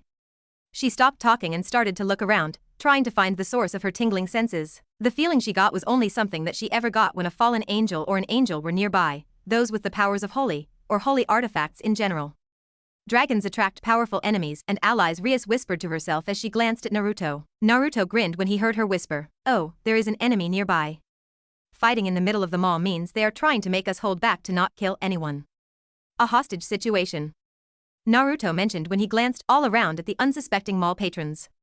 Rias looked at Naruto in surprise when she heard the way he didn't seem to care about the lives of those around him. She would have assumed that he would hold himself back to not hurt others. Was she wrong? She looked around, before she looked up and saw 3 fallen angels flying above the mall. They were hard to now that it was becoming night, but there they were. They were also rapidly approaching the mall itself. Naruto crossed his arms when he followed her gaze, and saw them. "You're taking this calmly," Rias stated, and Naruto shrugged. "There is a group of powerful assassins after me. 3 little birds isn't really anything to be worried about." Naruto revealed that information lightly. He did so with a mild wave of his hand, as if his information hadn't just make Rias look at him strangely. "The way you reacted to my swords earlier means you know about the supernatural. You have a way to put them all to sleep?" Naruto asked Rias as the fallen angels above them landed on the roof of the mall. 2 females, and a male. "You must have a powerful sacred gear if you want to fight 3 fallen angels," Rias pointed out as the mall patrons started to fall asleep. Rias used her magic to put all of the nearby people to sleep, and the magic would keep spreading until it got to everyone in the mall. Once people started to fall asleep in mass quantities, the fallen angels broke a hole in the glass ceiling and descended down towards them. Naruto smirked. "Nope, my sacred gear is focused on healing. Without using my balance breaker, I have almost no way to use my sacred gear for offense." Naruto cracked his knuckles as he spoke. Naruto grabbed the hem of his shirt, before he flung it off of his body and threw it at Rias. Out of pure instinct she caught his shirt, and sent him a curious look. "So what do you little birds want?" Naruto asked the fallen angels as he glanced between them. "You woog, I hate arrogant humans. She is just adorable Rias, I can't fight her," Naruto stated as he looked at the youngest looking fallen angel. He looked back at Rias with the most deadpan expression that she could imagine. The short, lowly blonde fallen angel didn't know how to respond to his statement. "Look at her, she's super tiny, like super tiny." Naruto smiled as he looked at the girl. She summoned a spear of light and threw it at Naruto, and he didn't even bother moving out of the way when it stuck itself into his chest. "Naruto, oh look, I've been impaled, she's still super cute, and I refuse to fight her. I can fight the other 2 though," Naruto mentioned as he pointed at the grown woman and the man. He had no problems hitting a grown woman, he just didn't hit the cute young ones. "I'm 300 years old." Naruto puked up blood, and Rias stared at him with a surprised look. She looked at him instantly go pale at her revelation. "That's the most damage you've done to me," Naruto admitted to the girl as he pulled the spear out of his chest. 2 rings appeared on his hands, and he placed one against his chest. Rias watched as the hole in his chest began to regenerate. Moments later the hole in his chest was healed up, and he was ready to battle again. "So Rias, these people your enemies or what? I don't recognize any of them." Naruto spoke to Rias. He caught a light spear thrown at him. He flung it back at them and nailed the grown woman between the eyes, her own spear lodging itself in her head. The other 2 fallen angels were instantly on high alert when one of their own was killed. "They're members of Gregory, but I don't know what they are doing here. Donasek is the male, and woman you killed is Calawarner, and the one you don't want to fight is Middled." Rias explained what she did know about their enemies, their names, and that was it. She didn't really know much about them other than that. They weren't really that powerful, and they weren't really famous. "What are you all even doing here? This isn't fallen angel territory," Rias pointed out politely to the enemy. Naruto started to walk towards them. "No reason you need to be concerned with, we're after him. If you will come with us peacefully, it won't have to get messy," Donasek pointed out. He blinked. The next second, Naruto was standing in front of him, nose to nose with him. He yelped and backed up several steps. He summoned a spear to his hand, and Middle reacted in a similar way. Naruto grabbed Donasek by the head with one hand, before he slammed it into his knee. Crunch! Donasek's face caved into his skull, with bone fragments shooting out of the back of his head. His corpse falling to the ground when Naruto let go of his head. Naruto looked towards Middle, and she took a step back. "That was messy, Naruto. I think you should finish off." Rias was interrupted moments later. "You're so damn cute, Middle. Look at this tiny body." Naruto scooped Middle up into a hug, restraining her arms as he rubbed his cheek up against hers. "Iowa, ha ha ha ha ha, so cute." Naruto shouted out as his hands roamed, one of his hands going to her breast, while the other groped her thigh. Naruto laughed nearby the entire time he was doing it, while Rias just watched, her reaction going blank as she didn't quite understand what was going on. Iowa. Middle's screams could only get louder when Naruto's hands continued to roam, and Rias raised her hand up to remind Naruto that the girl was the enemy. "Iowa, those are some really adult panties you have, Middle-chan." Then Naruto flipped the girl upside down and revealed her black thong to the world around them. Rias didn't know what to say when she saw the way Naruto seemingly changed gears from a fighter into something so strange. She tilted her head when she saw Naruto do things with Middelt's body that were just Rias didn't want to think on how the body was supposed to bend that way. There were rumors that the previous Red Dragon Emperor had a weakness for cute things, small cute things, and would sometimes refuse to fight if her opponent was cute enough. She didn't think that those rumors were true, and she didn't think that trait could be passed down to the child either. So this was Naruto's weakness. Okay, I'm done for now, Naruto said to Rias as he carried an unconscious Midelt on his shoulders. Naruto's skin was practically glowing, as if he had a good night's sleep and was fully recharged. Are you a ped? I'm not a pedophile, I'm not sexually attracted to kids in any way, shape, or form. I just have an awesome adoration for cute things. Don't worry, the only lowless I molest are the ones that are my enemies. Naruto sent Rias a thumbs up.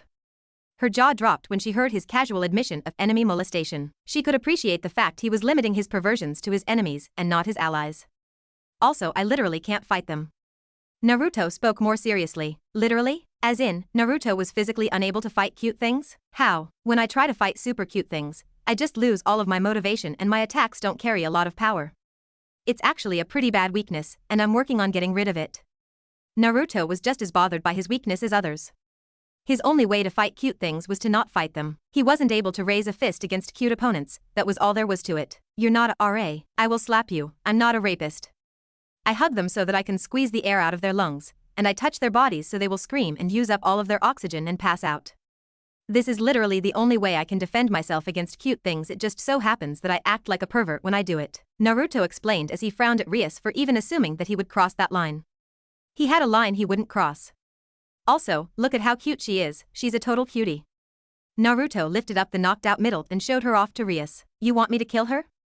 Rias asked Naruto with crossed arms. I want to keep her, anyway, I killed the other two too quickly, and I want to know why they were after me. I guess we should cut the date short, eh? Since I did most of the killing, I think it's only fair you get rid of the bodies. Naruto mentioned as he looked at the two fresh corpses. Rias nodded her head, since it was a fair suggestion to her as well. I guess we'll call it here. Rias agreed. Same time next week? Naruto asked as he turned and started to walk away, to go and get his motorcycle. Sure, until the end, this was really fun. Rias spoke with a small smile. She really did have fun on the date, despite her main purpose of the date to get to know Naruto. She felt like she had learned a lot about him. Who knew he had such a strange weakness? When I get out of here, I'm going to enjoy ripping you piece by piece. How adorable. First tell me everything you know, and why you were after me. Naruto told Midelt with a smile on his face. She was red in the face from sheer annoyance with him. Considering the fact that he had strapped her down to a chair, she was in nothing but her panties as her arms were handcuffed behind her back with special handcuffs that were sealing away her powers. They were powerful enough to even hold ultimate class beings with ease, made by Jiraiya himself, so for a small fry fallen angel like Midelt she wasn't getting out. Ha! What are you going to do? You won't hurt me. Midelt shouted at Naruto, remembering what his weakness was considering that he admitted to it. He even tried to have the Gremory child kill her because he wasn't able to bring himself to do it. She knew for a fact that he wasn't going to hurt her. Naruto showed her one of her own wing feathers. Yep, I'm not able to hurt you but I can humiliate you and do other things. Look at these cute little feet on these legs. Naruto lifted one of her legs and showed off her small feet. Oh, and what do we have here? A feather. Naruto showed off the feather in his other hand. He made a mockingly surprised face as he brought the feather close towards her foot. You're going to tickle me? Midelt asked with a raised eyebrow. That or lick you until you cough up the information or shove a dildo into your ass and then tickle you. So tell me, do you work for Akatsuki? Naruto asked Midelt as he sat down in front of her feet. He held her leg firmly in place so that she couldn't move it. Her feet were unrestrained so that he could move her lower body around with ease. Fuck, ha ha ha ha ha. Stop. Fuck. Shit. Ha ha ha ha. Naruto started his torture as he lightly brushed the feather against her toes and the sole of her foot. Midelt started to laugh uncontrollably as Naruto continued his old-fashioned torture against her. Her back arched as her face began to turn bright red, before she started to pale when 40 seconds and she had extreme trouble breathing. Suddenly, the tickling stopped right before she was going to pass out. Not the answer I was looking for. Naruto sang to her, and she took as many deep breaths as she could to try and bring the air back into her body. The fuck was that? Fuck you. You say that, but I feel like you don't really want to have sex with me. Too bad. I bet you have a really tight. Continuing on. Naruto stopped himself from getting sidetracked as he reached up and placed the feather against her ribs. She flinched when she felt the sudden urge to giggle at the light feeling. Did Akatsuki hire you to watch me? Are the Akatsuki and Gremory teaming up together? Naruto asked her. She spat on his face. Eat my ass. Maybe later, but first, time to see if laughter is the best medicine. Naruto saw Midult go pale when he started to tickle her again. No. Stop, Gregory and whatever that group you said aren't working together. Midult shouted the answer the second the tickling started.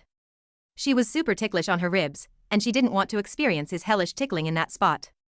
Not after she felt how good he was at finding all of those spots on her foot. I swear, to my knowledge that is the truth.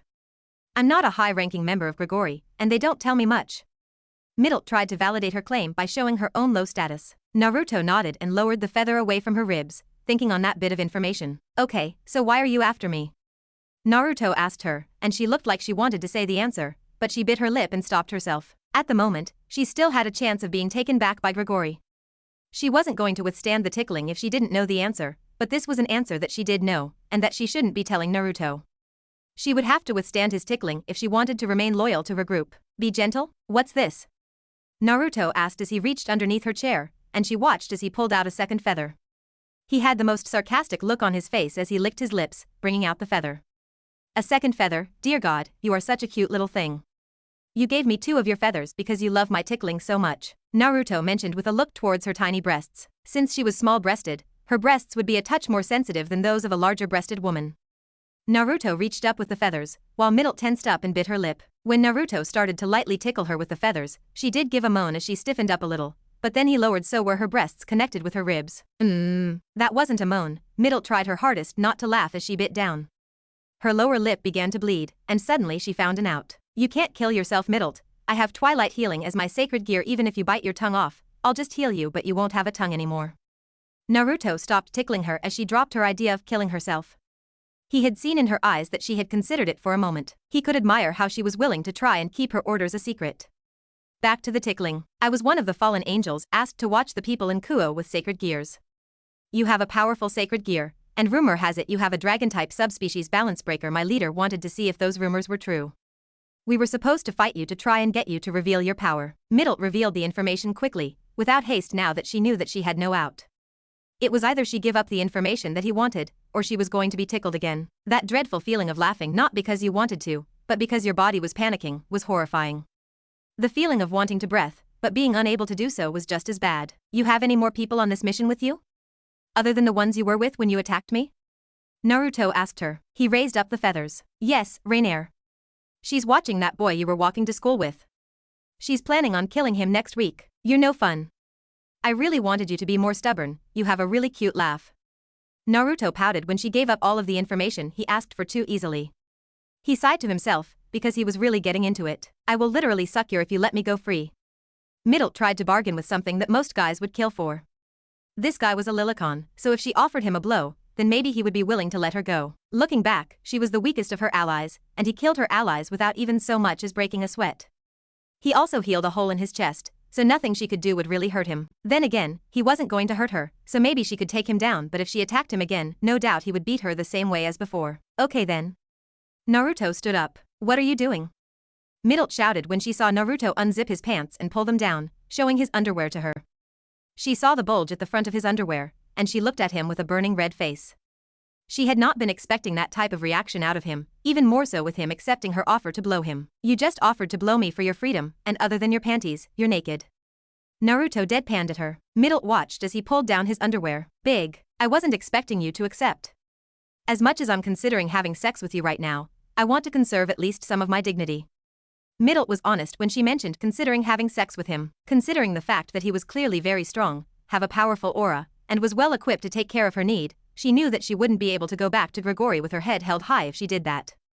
Also, why didn't you take off my panties? Midult asked with confused look. That was right, she was wearing panties. Why? If the tickling alone didn't work, I was going to give you a really wicked wedgie and then tickle you even more. So we doing this or what? Naruto asked her with a smirk. Fuck me. 2 hours later. That was surprisingly good for a human. Midult didn't want to say that he had satisfied her as she walked with a limp towards the exit of the house. She didn't want to give him the satisfaction of knowing that he had left her feeling a good feeling between her legs. Honestly, the only time they stopped doing it was when Naruto needed to stop to recharge his battery and take a shower. You're actually letting me go free? Midult asked with a surprised look when Naruto opened the door to his home and showed her the outside. He nodded. Of course, you said you would blow me for your freedom. I said I would free you, and I'm a man of my word. So you are free to go. If you ever have an itch that needs scratching, feel free to come back. Slap. Go fuck yourself. Middle shouted as she opened her wings and flew off. Naruto laughed as she left, seeing the blushing red face that she left with. Not when I have you to do it for me. Naruto shouted back to her. You do realize that she knows your weakness, right, and you're letting her go. Tsunade pointed out as she stepped out from behind Naruto with slightly red cheeks. She had heard too much of what they had been doing. Well, this is going to bite me in the ass someday, and I know that, but it was still worth it. Naruto nodded his head in understanding and confirmation of his thoughts. The fact that an enemy was flying away with knowledge of his weakness sucked, but somebody was going to learn about his weakness someday anyway. He had a pretty big weakness, and it would be hard to hide the fact that cute things were his weakness. Did you learn a lesson from this? Tsunade asked with a raised eyebrow. He grinned. Nope, a lesson he did not learn. Rias was a little surprised when Sona had decided to call on her to talk about something. Normally her fellow king just allowed her to do as she pleased, without questioning her. They would on occasion hang out or talk, but she had never been interrupted from her plans before by the girl. So there she was, sitting with her friend/rival in the student council room, curious as to what brought this about. So Rias, how was your date with Uzumaki-san? It went well enough. We were attacked by fallen angels, but they were easily taken care of. Rias spoke with a curious glance at her school ally. They were alone, which was strange that Sona didn't have her queen with her. Actually, that itself was suspicious that Sona asked her not to bring Akino with her for this meeting. A surprise meeting without their queens present was odd for the girl to ask, as in, she never asked for a meeting without the queens present. What's up, Sona? Rias asked as she glanced at her opposite. The girl was the polar opposite of her in many ways. Where Rias was curved, Sona was petite. Where she had long vibrant hair, Sona had short black hair. Even the way they treated their peerages and peers was different, vastly different, considering that Sona was much colder with her peerage in general. She was kind to them, but she was as strict with them as she felt the need to be. You wouldn't call me here to ask about my date. Rias pointed out. Sona nodded slowly. I noticed that Uzumaki-san Sona put the emphasis on Naruto's last name.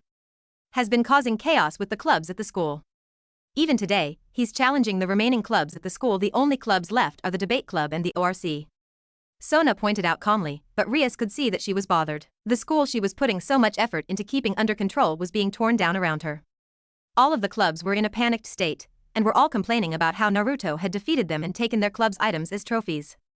No doubt in her mind that she knew Sona was at her wit's end on what to do. Technically, Naruto was not doing anything against the rules, he was challenging the clubs to contests that were within the rules of each of the clubs. While the betting was a moral gray area, it wasn't like it was truly against the rules of their school either. Your point? Rias didn't really care what Naruto did, so he wanted to challenge clubs. Good for him, he was following his desires. He was working hard towards a goal that he had set for himself. The fact he was staying true to himself was a trait that not many could say they had. I've been looking at his previous records and this isn't the first time he's done this. He's challenged other schools before ours. Sona explained as she opened up a laptop and turned it so that Rias could see it. She showed Naruto's medical records, personal information on him, and a list of all of the schools that Naruto had challenged before he came to Kuo. The list of schools, that's a long list. He certainly kept himself busy. Rias was surprised at how extensive the list truly was. It was pretty neat. I'm not sure if you're aware, but his parents are Minato Namikaze and Kushina Uzumaki, his birth certificate confirms it. He's the son of the Red Dragon Emperor and the White Dragon Emperor of the previous generation, and he's in possession of his own sacred gear. He's skilled, powerful, and he has no weakness. Sona explained as she pulled up all of Naruto's records that she had gotten a hold of. Thanks to her connections, this much information for data management was simple. Rias kept her mouth shut about Naruto's weakness. He trusted her not to tell anyone, and she wasn't going to abuse that knowledge unless she had to. She was sure that Sona would seriously abuse the knowledge that she had if given to her. You don't have enough pieces to reincarnate him. The only way you could manage that is if you used all 8 of your pawns and you already plan on reincarnating somebody else as a pawn. Rias pointed out something that she had been thinking about. I've changed my mind, I want Naruto for my peerage. He's worth 8 pawns if that is what it takes. I sent my familiar to scout his house, and I saw both the demon sword Gram and the holy sword Ascalon in his room. Sona, that's really an invasion of privacy. Naruto is an open book, if you talk to him, he would be more than willing to answer your questions. Rias felt a little bad for Naruto. He was being subject to Sona's researching, and no doubt he was going to be watched by her more. She wanted to go and tell Naruto, but Sona was still her longtime friend, so she wouldn't betray her either. Decisions. Sona shook her head. Since you went on a date with him, I was curious if I would have to compete with you to add him to my peerage. Sona pointed out. Rias shook her head. Honestly, I'm on the fence about adding him to my peerage. Rias thought about a certain 2 cute members of her peerage. She wasn't sure that Naruto would be able to handle being on the same team as them without going berserk. She wasn't sure if her peerage would be able to keep up with Naruto either, since Naruto was far too wild for them to even hope to control through normal methods. It was hard to manipulate the desires of a person who was always true to his desires, and had the power to follow his dreams without help. Good, then I want to lay claim to him. When he comes to challenge the student council, I'll defeat him in a contest of wits. He's a rather brutish man, I doubt he can compare to my battle strategies. You're making the assumption he's going to beat my club. Rias realized that Sona had factored the fact that Naruto would defeat the ORC into her calculations. That was pretty insulting to her, but after seeing Naruto in action, she was pretty sure that the assumption was spot on. Nobody in her peerage was really at a level where they could honestly compete with Naruto. Then again, she could abuse her knowledge of Naruto's weakness, and use that to her advantage, but Naruto trusted her with that information, so she wouldn't abuse it against him. It is really an assumption? I'll defeat him, because I'm smarter than he is. He only challenges the clubs in something related to their club, to prove that he's superior to them. Sona pointed out with a slight smirk. A little friendly taunting was fine. Sona stopped when the door to her student council room opened. Student council president, I'm here to challenge you to a contest of your choice. Also Rias, I challenge you to a contest of your choice. It's up to you to accept or deny my challenge. Naruto burst into the room. Sona closed her laptop instantly and pushed her glasses up her nose. She looked towards Naruto, surprised that he had already gotten to them in such a short amount of time. Haha, Issei came trailing in behind Naruto, carrying Naruto's spoils of war against the clubs for him. He was exhausted from having to run after Naruto and carry his stuff. Fine, I accept your challenge, but if I win you have to surrender yourself to becoming my servant for the rest of your life. Sona didn't beat around the bush as she looked towards Naruto. You're really tiny, Naruto whispered as he looked at Sona's petite body with narrowed eyes for a moment. He looked up and down her petite body, from her minuscule breasts to her tiny waist and her shorter height. And such high stacks. Here, if you win, you can have Issei instead. Naruto offered up Issei. Hey. Asshole, no thank you, I don't want Hayadu-san, he's not as valuable as you are. Sona rejected that idea instantly. Ow my feelings. Suck it up, a pay dragon emperor. Naruto told Issei as he pat Issei on the back. Sona's eyebrows furrowed when she looked at Issei. A pay dragon emperor. Actually, I accept your conditions. Suddenly, Hayadu-san has gained some value. Sona looked at Issei with a glint in her eyes, covered by her glasses. There were only two dragon emperors, the red and white, and considering that Naruto had a dragon aura, it was plain that he was able to sense something inside of Issei that none of them could easily sense. That meant that Issei had a Longinus level sacred gear if the nickname could be applied normally. Considering how weak Issei was, it would be far easier to turn Issei into a devil than it would be to turn Naruto. Ha! I'm more valuable than you are. No you aren't. Rias pointed out to Issei, dashing his hopes instantly. She had understood why Sona had changed her mind, and she could see her line of thought. The difference was that Naruto had far more potential than a mere Longinus level sacred gear. Considering the boosted gear and divine dividing weren't even the most powerful of the Longinus sacred gears, there still existed things that could surpass them in power easily. Oh, what do I get if I win? I'm not going to bet Issei's freedom for nothing. Also, what is the contest? Naruto asked, and Sona considered it. She knew the contest. I challenge you to a contest of wits. You've been using your muscles to conquer my school, and I want to see if you are capable of battling with your brain. My challenge for you is 5 games of chess. Your prize, if you win, is my hand in marriage. Sona extended her hand towards Naruto. It wasn't like he was going to win after all. He couldn't beat her at chess. Nobody beat her at chess, ever. I don't really want that, but it is a fair trade. A life for a life is fair and you're cute. Not like I ever planned on getting married for love. Actually, Naruto thought it over seriously. This might work out for him. Dude, take the bet, take it, she's super cute, and if you marry her, you get to have sex with her. Issei encouraged Naruto to take the bet. What he wouldn't give to have sex with a girl as pretty as Sona was, even if her boobs were tiny, they were perky, and that was nice too. Naruto shrugged. Why are you even offering that? Naruto asked Sona. I swore to my parents that I would marry the first man to prove himself smarter than I am. Anyway, it doesn't matter if I bet my hand in marriage. You won't beat me, you have 0 chance of success against me. Your grades, -5 chess games later. Naruto showed Sona his middle finger as he placed her into checkmate again, for the 5th time, since Sona didn't accept the first 3 times that he beat her. She looked at the board in utter shock when she saw her king utterly surrounded by a multitude of pieces. Her glasses fell off of her face as she looked at the board. What? Well, surprise, Rias spoke lowly when she saw the utter defeat her rival suffered. Don't assume I'm stupid. When I attended Konoha High, there was a man named Shikamaru Nara. He was the head of the shogi club. He had an IQ or over 200, and was one of the smartest men in the country. Just because I'm an idiot, doesn't mean I'm stupid. My grades suck because I can't be bothered to learn stuff I'm never going to use. Naruto glared at Sona with a deep frown. It was fine if he called himself stupid, he made dumb mistakes all the time, but he hated when people called him stupid because he got bad grades. He got bad grades because he never bothered himself to learn anything school was teaching. He also learned things in a different way than schools taught. Sona didn't know what to say. Naruto defeated all of the clubs at his previous school, and he defeating all of the notable people in their best areas. He defeated Rock Lee in soccer, Niji Hyuga in martial arts, and if this Shikamaru was skilled in shogi, then when Naruto challenged him, that would mean Rias started with widened eyes. Oh shit. When it comes to battle strategy, I'm even smarter than a man with an IQ of over 200. I don't want your hand in marriage, so I'm going to take your glasses. Naruto took Sona's glasses off of the table and put them on his head, resting on his hair. She looked up at him with surprise at his statement. Naruto turned and started to walk away. Feel free to challenge me anytime. I'm always accepting challenges and I'm coming for you next, Rias.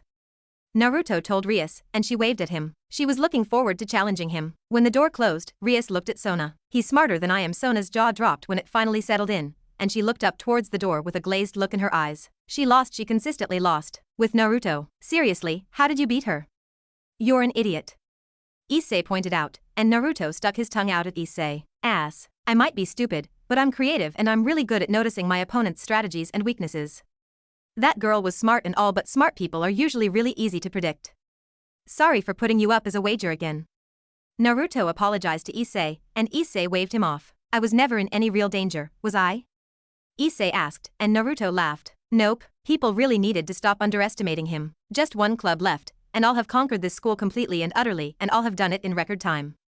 Last time it took me almost a week to conquer a school. Naruto couldn't help but be proud of himself. Kuo was his last unconquered school in Japan. He had literally already conquered every other high school in the nation. Once he conquered Kuo Academy, he would well and truly have dominated all of the schools in the nation by himself. You really need to do some training, Issei. Anyway, the ORC is the last club on the list that needs to be taken down, and Rias is the prez of the club. Naruto mused out loud when he noticed how exhausted that Issei was. Running around during lunch and after classes had worn the boy out. At this rate he was for sure dead if the White Dragon Emperor ever attacked him. He wasn't sure how he felt about that. Uhu, you should take her titty hammocks from her. Issei motioned to his chest and made a boob-curving motion. I have literally no interest in taking Rias' bra. Since the ORC has the old school building as its clubroom, I'm going to take that. Naruto already knew what he wanted from Rias. He was going to take her club building as his reward, since it was no longer truly used by the school. He would still let her participate in her club activities, but it would be nice for him to have a place that he could hang out.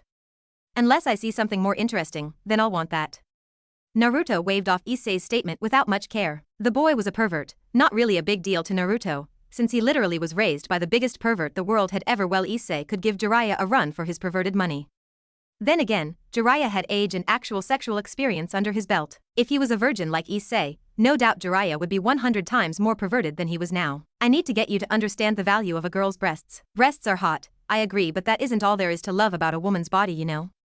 I'm more of an ass man myself. Big breasts are nice and all, but they aren't the most important thing. Naruto watched as Issei looked like he had been physically slapped by that statement. Breasts, boobs, titties, they weigh heavier than even life itself. Naruto. What you just said brings shame to mankind. If I wasn't sure you would kick my ass for it, I would punch you. Issei raised his fist up. He would have punched his other two friends, but that was because they were all rather weak. He knew that if he punched the beefy bro next to him that he would get his ass beaten into the next week. Ass is great and all. Last time he tried to make Naruto feel pain, he felt like he had cracked a bone in his hand, and he didn't want a repeat lesson. Ass is great. Stop your sentence there and we can agree on something. Anyway, this is the building. I wonder what Rias will decide the contest will be. Naruto wondered while walking into the old abandoned building, though it wasn't totally abandoned, he should say. I sensed something dangerous. Naruto spoke with narrowed eyes as he and Issei walked the hallways. Issei stiffened. That didn't sound good. Like, danger, or something stupid danger. Issei was starting to get the hang of Naruto's train of thought. Since Naruto was really strong and really good at martial arts, he doubted that anything would make the blonde-haired fighter shiver. So he was guessing it was something stupid that Naruto would label as dangerous. Naruto shrugged and kept walking until they reached the stairs and walked up them, since the main clubroom was on the second floor. With Rias, I can feel him coming. I guess it's time to see if I can overcome this hurdle. Rias spoke with a small smile on her face. Challenges. One of her ultimate goals in life was to win as many rating games against strong opponents as she could. To do that she would need to push her mind to the limit to create the best strategy she could, and she would need to test the limits of her leadership. She couldn't do that alone, she needed her peerage for that of course. She found that the best way to test if you were ready for something was to overcome a sort of challenge. From his records, Naruto had never lost a single battle against any club since he started to challenge schools, according to Sona at least. The man had experienced and conquered many experts and defeated them in what the arts that they were practiced in. You're excited? Akino noted with a small smile. She rarely saw Rias looking so excited for something so unexpected. Honestly, this is a good chance to see how far I've come, and try and find my own flaws. Naruto is a challenge, and I can't back away from a challenge just because I might not win. I can understand how my cousin feels about fighting at least a little bit. Rias could feel her hands shaking in anticipation. Her blood was boiling over. The desire to prove herself, overcome her own weakness, and meet the challenge head-on was far too appealing to her. You said his sacred gear was twilight healing, so how strong could he be? Yuto asked with a raised eyebrow. He had been kind of left out of the loop, since he didn't pay too much attention to rumors. He hadn't really heard much about this Naruto guy. All he knew was what Rias told him, and it would see that Rias was leaving information out. There is only a single person in this room capable of defeating him. Rias spoke, sure of her statement. Interesting, a human strong enough that you would have to take him on yourself. Yuto was surprised at that. I was talking about Kaneko. As much as Rias disliked admitting it, the fact remained that Naruto was a sacred gear user that had mastered his balance breaker. He was a true expert of the martial arts, had reflexes and speed that would make it too hard for her to even think about using magic against him without somebody to keep him off of her. Not to mention he was a battle genius that was so good at strategy that even her rival Sona wasn't able to beat him. Me? Said girl spoke as she looked up from her snack, surprised. She was the physically strongest person in the peerage, yes, but in pure fighting power both Rias and Akino would run circles around her. In direct combat she knew that she wouldn't be able to defeat either of them, so for Rias to say that only she would be able to defeat this Naruto person was odd to say the least. Naruto has a bam. Hello Rias, I am now officially challenging you to a contest of your choosing. Naruto burst into the door, kicking it open with a grin on his face. The mere action of what he was doing alone caused everyone but Rias, who was expecting him to do something like that, to jump out of surprise for his unexpected entrance. Ness. Welcome Naruto, I accept your challenge. Rias spoke, and her peerage looked at her in confusion. What was she saying when Naruto shouted over her? As for a reward, we want your brosku. Issei was thumped on the head for declaring that. Naruto sighed and rubbed his head in annoyance for a moment. Issei rubbed his head as well, but that was more out of the fact he just got thumped. What? You know what anyway, name your challenge, and I'll accept it. Naruto told Rias as he ignored most of the other people in the room. Rias smiled and looked towards Kaneko for a second, her secret weapon against Naruto. The only person in her peerage, at the moment, that she was able to use against him. Rias had no doubt that if it came down to it, Naruto wouldn't hold back against herself, Akino, or Yuto. Naruto looked where Rias was looking. Tiny, adorable, cute, arm wrestling, since to search for the occult you need good upper body strength. Your opponent will be the person in the club with the strongest arm Kaneko Tuju. Rias gestured towards Kaneko. Kaneko-chan. Naruto spoke her name with a wispy sigh. He looked over her adorableness with glazed eyes for a moment. Her soft-looking white hair, cut rather girlishly short. Her flattish chest with only a little fat on it. Her petite/lean body, and the way she was really short all came together. Right, Kaneko is a rook, she won't lose in arm wrestling. Yuto thought with a knowing look. No way a human could beat a rook in arm wrestling, is what he thought. Fine. Naruto ripped his shirt off of his body and walked towards the opposite end of the table Kaneko was sitting at. He gave Rias a meaningful glare when he passed by her, and she responded with a smile. She did appreciate his body once more, looking at the thickness of his pecs with a smile. He looks good in glasses. Rias thought when she saw he was still wearing Sona's glasses on his forehead. Kaneko rolled up her sleeve and leaned forward, placing her elbow on the table. Such tiny arms, so adorable. Naruto whispered as he got across from Kaneko and grabbed onto her hand, elbow also on the table. Akino stepped next to them and placed her hands on top of theirs, stopping them from starting until they were to begin. You got this Naruto, and when you win you can tell them to walk across campus with their shirts off. Issei was super excited for Naruto's win this time. Rias just shrugged her shoulders at that, while Akino giggled. She was finding Issei's perversion rather amusing to say the least. I already have something in mind. Naruto looked at Kaneko with narrowed eyes for a moment. She raised an eyebrow when she looked back at him. She wondered if he disliked her for something based by his eyes narrowing, but didn't really care too much. Did you have to remove your shirt? Not at all, I did it to distract Rias, since she is always looking at my pecs. Naruto stated with an equally deadpan tone to what Kaneko just used. Rias' cheeks turned into flames when she realized that Naruto had caught her staring at his chest. Akino and Yuto both glanced at Rias with a curious glance. Really? Just start. The second Akino removed her hands, nothing happened. Naruto and Kaneko just stared each other in the eyes as they tried to push down each other's arm.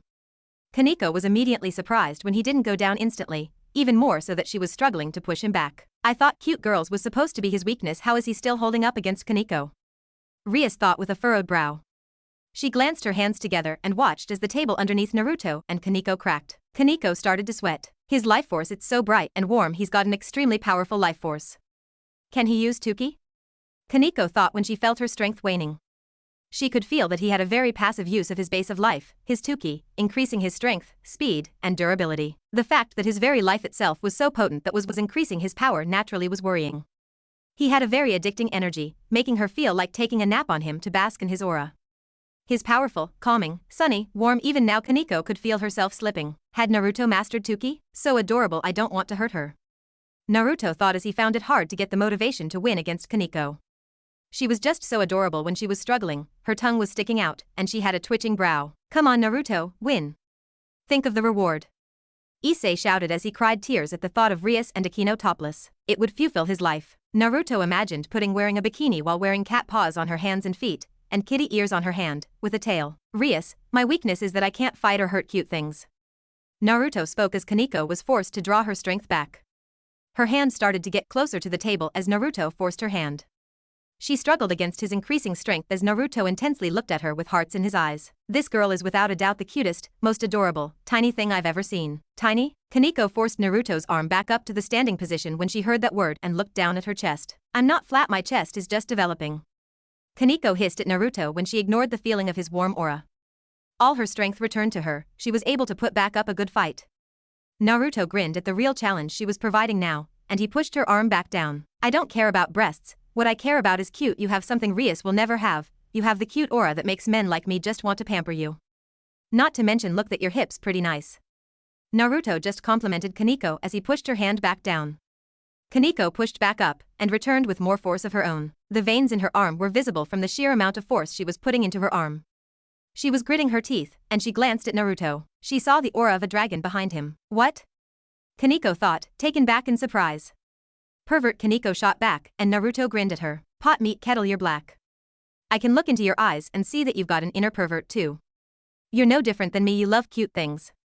I bet you show your love for cute things by teasing them. Naruto could see a kindred spirit in Kaneko. He could see it in her eyes, and while she wasn't as bad as he was about it, he could see her love for the cute. She does love teasing Gasper. Rias thought. Well, Gasper. Akino realized that Kaneko did always tease Gasper whenever the two of them were together. Actually, you remind me of a girl I met a few months ago. Whatever, doesn't matter, what matters is when I win. Rias, when I win I want to go to the beach with Kaneko-chan, and dress her up in a really cute swimsuit. Naruto told Rias with a sharp grin. He wanted to see her in a skimpy cat swimsuit that would match so well with her. Rias blinked. My family has a private beach, so sure. Rias didn't have a problem with that. She was sure that Naruto wouldn't do anything too bad to Kaneko. She had to remember the way that Naruto felt up-middled. Oh, Naruto, how is your guest? Rias looked towards Issei with a raised eyebrow, wondering if he was aware of the supernatural yet. Oh, Middleton and I had a night of passion. Naruto mentioned. Rias laughed. Good joke. Not joking, she offered me sex as I was tickling her. Naruto fully admitted what he did. Rias giggled at the way Naruto was joking with her. Naruto pushed Kaneko's hand down to the point that it was almost touching the table. Her back was arched and she put her other hand on the table in an effort to overpower him. Actually, would it be that bad to lose? She was going to get to wear a cute swimsuit at a private beach. It would be like going on vacation. All she would have to do was let her hand touch the table, though it was practically already touching it, and she would get a free day of fun and play. No, she had her pride as a rook. She lost seconds later. I lost? Kaneko spoke as she looked at her hand on the table, which Naruto let go of, in surprise when she saw that she lost. Rias, you were smart to remember my weakness. But you made a mistake in the contest. You should have had me and Kaneko box each other. Then I wouldn't have been able to hit her. Next Sunday is when I want my prize. Naruto told Rias, who just sighed in defeat and nodded her head. She accepted her defeat, her club's defeat, with as much grace as she could. Okay, so maybe using Naruto as her first big challenge was setting the bar too high. Why am I doing this? Issei had a lot of questions for what was happening to him at the moment. Here he was, standing in nothing but his pants in front of Naruto. He had bandages wrapped around his fists, though he didn't know why to be sure. He actually felt self-conscious about his body when he looked in front of him. Issei was by no means out of shape to be fair, but he had unneeded fat on his body, and in no way could you call him muscular either. In front of him was somebody who had the body of a Greek god, no doubt, perfectly sculpted to be just perfect. Not a trace of fat on his tall, muscular body, toned to the point that they couldn't be toned any further. And Naruto didn't even have those ugly veins on him that many other bodybuilders had. Because if you can't learn to defend yourself in a week, you're going to be killed by a low-level fallen angel. Naruto thought to himself as he wrapped his fists in very soft memory foam. He was trying to make sure that his punches were as soft as they could possibly be. He didn't want to kill the poor boy by mistake, since he was already going to be putting Issei thought a lot of pain. Because I said so, because you want to do this. Now shut up. Naruto told Issei as he cracked his neck. Issei didn't, but I don't want to do this. Issei, you like girls, right? Naruto asked Issei, knowing how he was going to get his little perverted friend motivated. I exist for them, go on. You want to have sex in the future, right? You want girls to be attracted to you, right? Naruto asked Issei 2 more questions that he knew the answer to. He wanted to hear Issei admit to it though. By the blush and doopy smile on Issei's face, Naruto could tell that the boy was going to have a hard time managing any of that without severe amounts of help and luck. Yes and yes. Well, a lot of women would be willing to look around some of your less desirable traits if you got yourself a better body.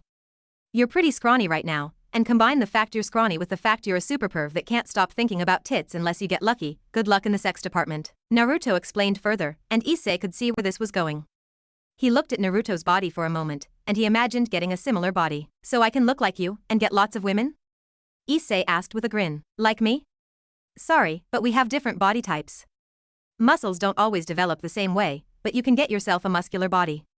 You have a smaller frame than I do, so you're more geared towards true lean muscles. You're more geared towards a swimmer body while I'm geared towards a fighter body. Naruto explained the difference between their body structures. Just training like him wasn't going to give Issei the same type of body.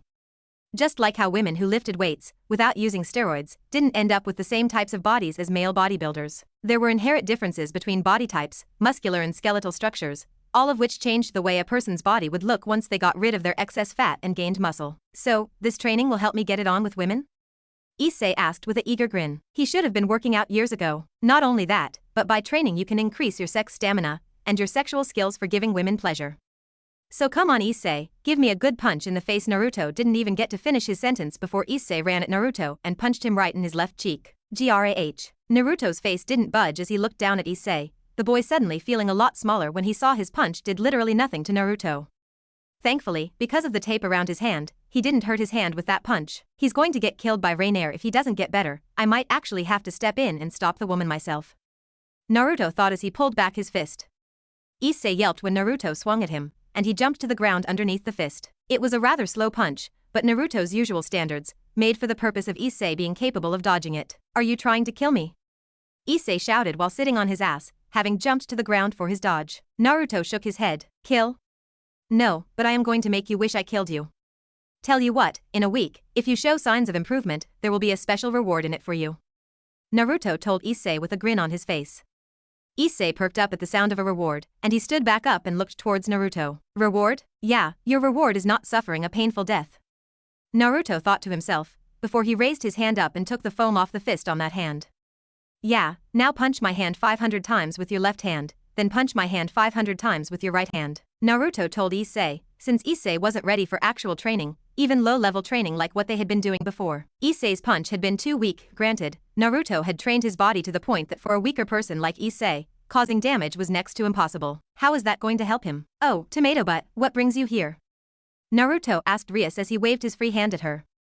Issei covered his body with his hands, more self-conscious than before now that they had an audience to see him half-naked. Also dude, she's not looking at you. If anything, I'm the subject of her objectification. Naruto mentioned as he gestured to his pecs. Can you not call me that? And of course I came, you're standing in front of my club building. Rias pointed up towards the window where she had been watching them previously. She had heard their entire conversation, and while it had been a rather embarrassing conversation for her to listen to, she could see that Naruto was doing this all for Issei's sake. But why? Being the Red Dragon Emperor wasn't enough to give Issei special treatment from Naruto, based on what she knew of him. Issei started to punch Naruto's palm with all of his might. Issei, you're going to waste your energy doing that. Only put all of your power into a punch when you know for a fact you're going to cause serious damage. Otherwise you're just wasting your own energy. You won't be able to get to 500 punches if you do this also when you get home. Do 50 push-ups and sit-ups. Naruto didn't even bother looking at Issei when he said those words. Issei grunted and put less of his minuscule amounts of power into his punches. Rias hummed in thought. What Naruto was doing was good for her, because she too knew that in a week Issei would become the target of a fallen angel. It was only by Naruto's request that he be allowed to handle it.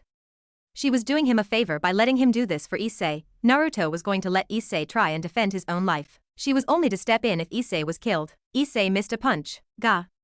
What the hell are your muscles even made of? I hit you right in the gut and you didn't even flinch. Issei shouted as he held his hand in pain.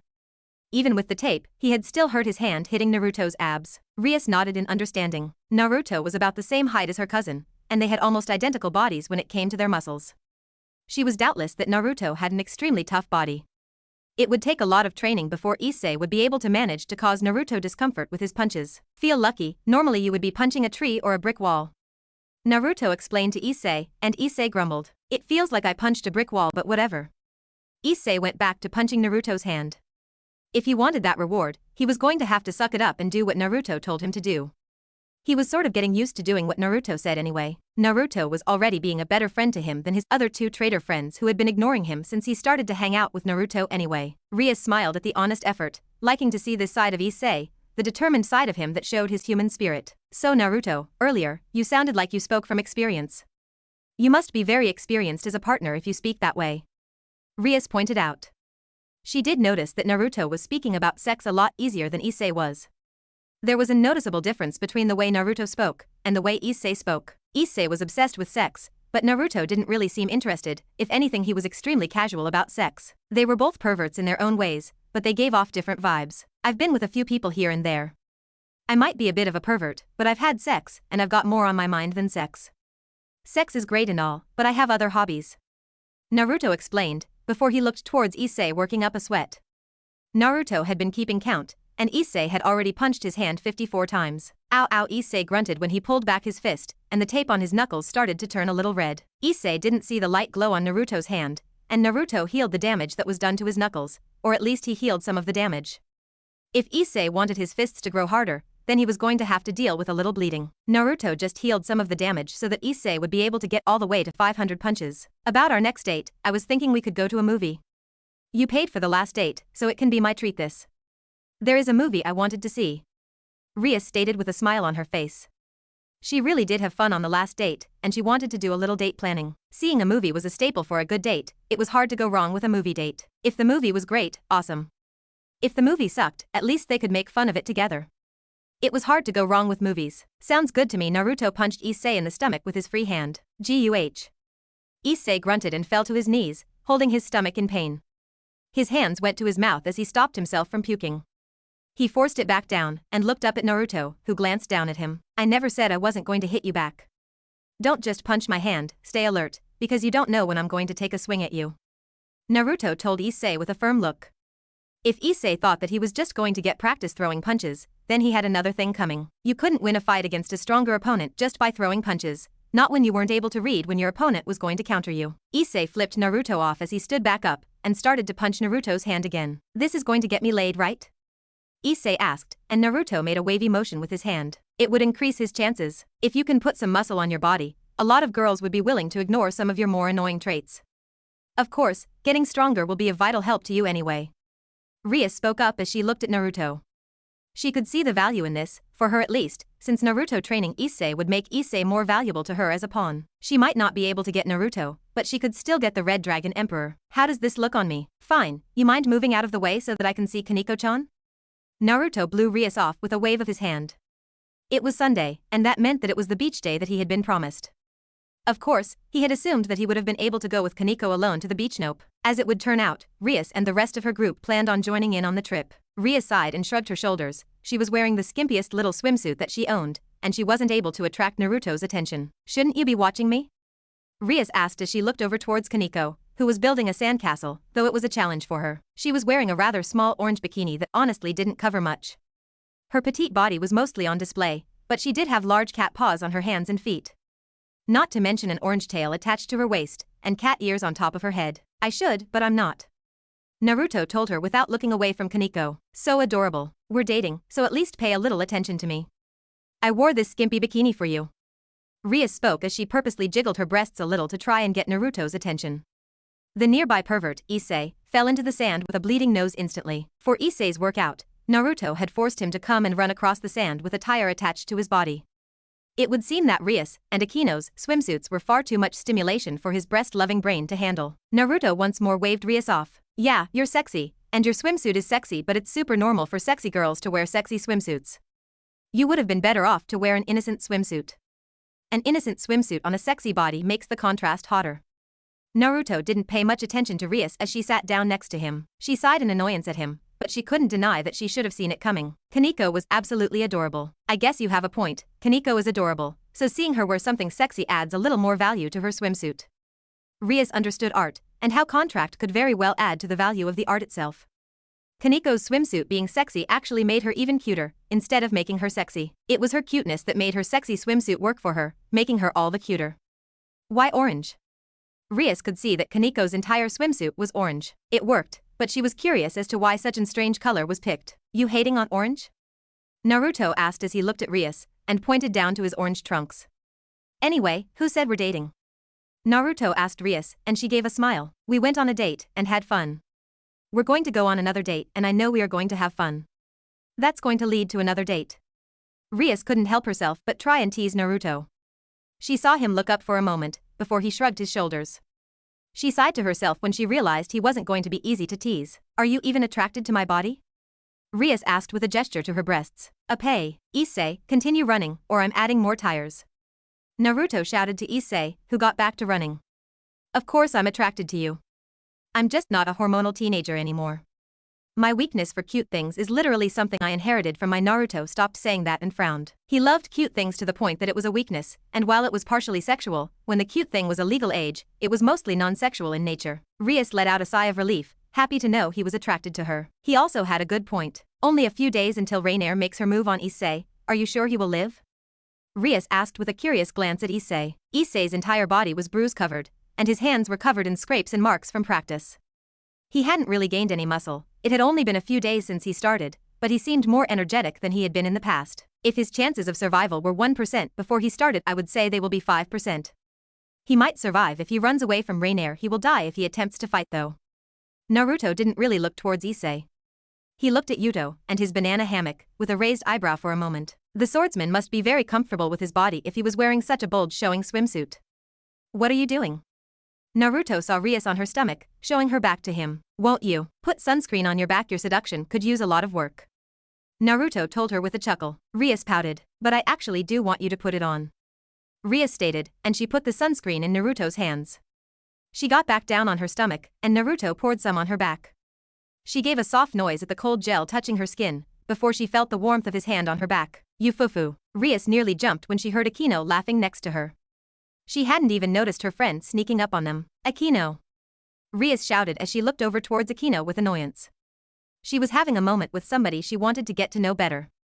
Then Akino had to come and intrude on the moment.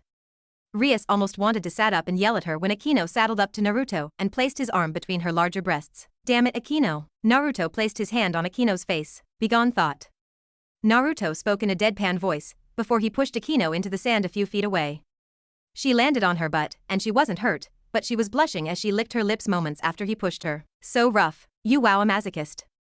Didn't peg you for that kind of pervert. Why don't you rub Rias back? While I go figures, can't even go to the beach without this happening.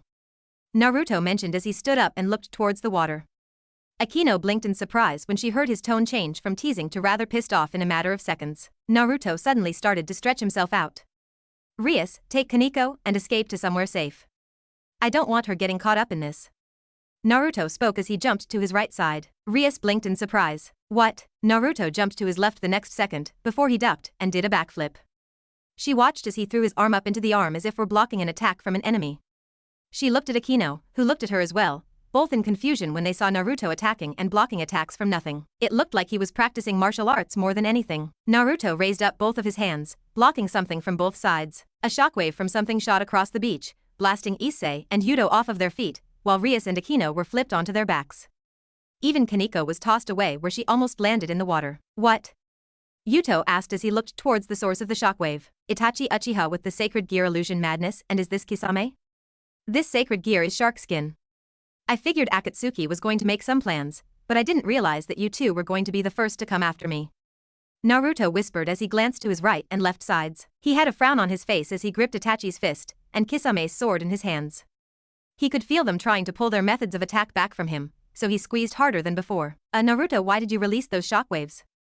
Rias asked in confusion as she recovered from being knocked backwards. What was that?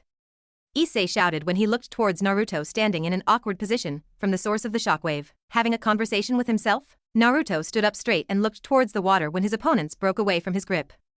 Naruto vanished from view and appeared behind Issei, before he hit Issei in the back of the head. Issei fell forward into the sand, completely unconscious, and Naruto tossed him towards Akino. Naruto! Rias shouted at Naruto with anger in her voice. Why the hell would he attack his friend like that? What the fuck was going on? What do you see that we don't see? Yuto asked as he ran up to Naruto. He looked around, before he saw 2 sets of footprints in the sand around Naruto.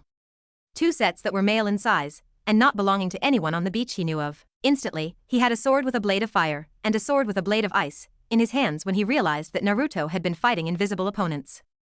Where are they? Yuto asked as he got combat ready. Naruto raised his hand up and blocked an attack. His forearm was shredded with blood splattering on the sand, and several drops of blood landing on something standing in front of Naruto. Who says I can see them? I don't see them any better than you can. Naruto mentioned with a smirk on his face. He took a step forward and punched the bloodstain in front of him. Everyone heard a grunt of pain, before there was a splash in the ocean as the figure Naruto punched was sent flying. Naruto looked at his arm and frowned at the damage down. So the shark skin absorbs Tuki as well? That sword can hurt me. Naruto spoke as he looked at the bone sticking out as he bled freely. Naruto started to heal himself with his sacred gear, his wounds vanishing as easily as they had appeared. Now everyone was on alert. You can't? Kaneko took off her cat paws and gripped her hands into fists, joining Naruto and Yuto. Naruto sighed. You're both too weak to really help me here. You're just going to get in my way at your strength. Of course, you should keep on those cat paws, Kaneko-chan, you're super cute in them. Naruto stated as he leaned over Kaneko and looked over her. He raised his arm up and defended Kaneko from a different attack. Kaneko saw the tip of a blood-covered sword inches from her face. Then she felt a chill. That is, Yuto felt the same chill of a holy sword. His eyes narrowed in hatred as he swung his sword in the direction of the holy sword user. The sword was pulled out of Naruto's arm, and both of Yuto's swords were destroyed with one swing. I'm sick of getting stabbed, I really am. I didn't know you were a thief, Itachi. I'm pretty sure that Excalibur rapidly was owned by the church. Naruto spoke as the blood on the sword vanished. Excalibur? Yuto asked with narrowing eyes, a dark aura appearing around his body. Naruto glanced at him. Didn't I tell you two to leave? Rias, use those wings of yours and fly away. I'm going to. Naruto punched Yuto in the stomach, knocking the wind out of him. Naruto handed the limp Yuto to Kaneko. Fight by myself. Naruto spoke with a grin on his face. You two better activate your balance breakers, because if you don't, this is going to be utterly one-sided. Everyone was blasted backwards when Naruto activated his balance breaker, his golden dragon armor appearing on his body. The illusion around his opponents broke with his flare of power, revealing the 2 men in business suits standing in front of Naruto, both of them with intimidating auras of their own. Balance breaker? Rias whispered as she summoned her wings, grabbed Issei from Akino, and started to fly away. Akino and Kaneko followed their example and opened their wings, flying away as well, since they could see this level of battle was going to be out of their league. Activating your balance breaker this early in the fight, Naruto-kun? Itachi asked as he looked at Naruto with a frown. Speaking for the first time since he started to use his illusions on Naruto, Kisame raised a large sword above his head and grinned. Fine by me, I didn't like how our last fight ended anyway. This time we're going to capture you. Kisame spoke to Naruto, and Naruto punched his fist into his palm. There was a shockwave. I'm stronger than before. I'm not going to just send you home with your tails between your legs, I'm going to capture you and force you to tell me everything you know aboard your group. Naruto stated as he took a battle stance. He was going to need his balance breaker to fight both of these opponents at the same time. Explosions of power could be felt with Itachi and Kisame both activated their balance breakers. This was going to get intense. Boom. Naruto and Kisame's fists collided, Naruto in golden armor, and Kisame with his body transformed into that of a large, bipedal shark humanoid. The two of them were matching fist for fist, dealing out near equal amounts of force with their punches as they attacked each other. Naruto placed his foot on Kisame's chest, and pushed off when chains came out of the ground and would have wrapped around him, and he blocked a punch from Kisame with his shin, allowing himself to be sent flying. You've improved, Naruto-kun. To think you're able to dodge my illusions while fighting Kisame is a stark contrast from last time. Itachi spoke as the chains started to fly after Naruto, following him. Naruto didn't even try to attack Itachi, since the Itachi he was seeing was only an illusion. There were several hundred Itachis standing around, all of them illusions to try and confuse Naruto while Naruto fought with Kisame. How long can you last though?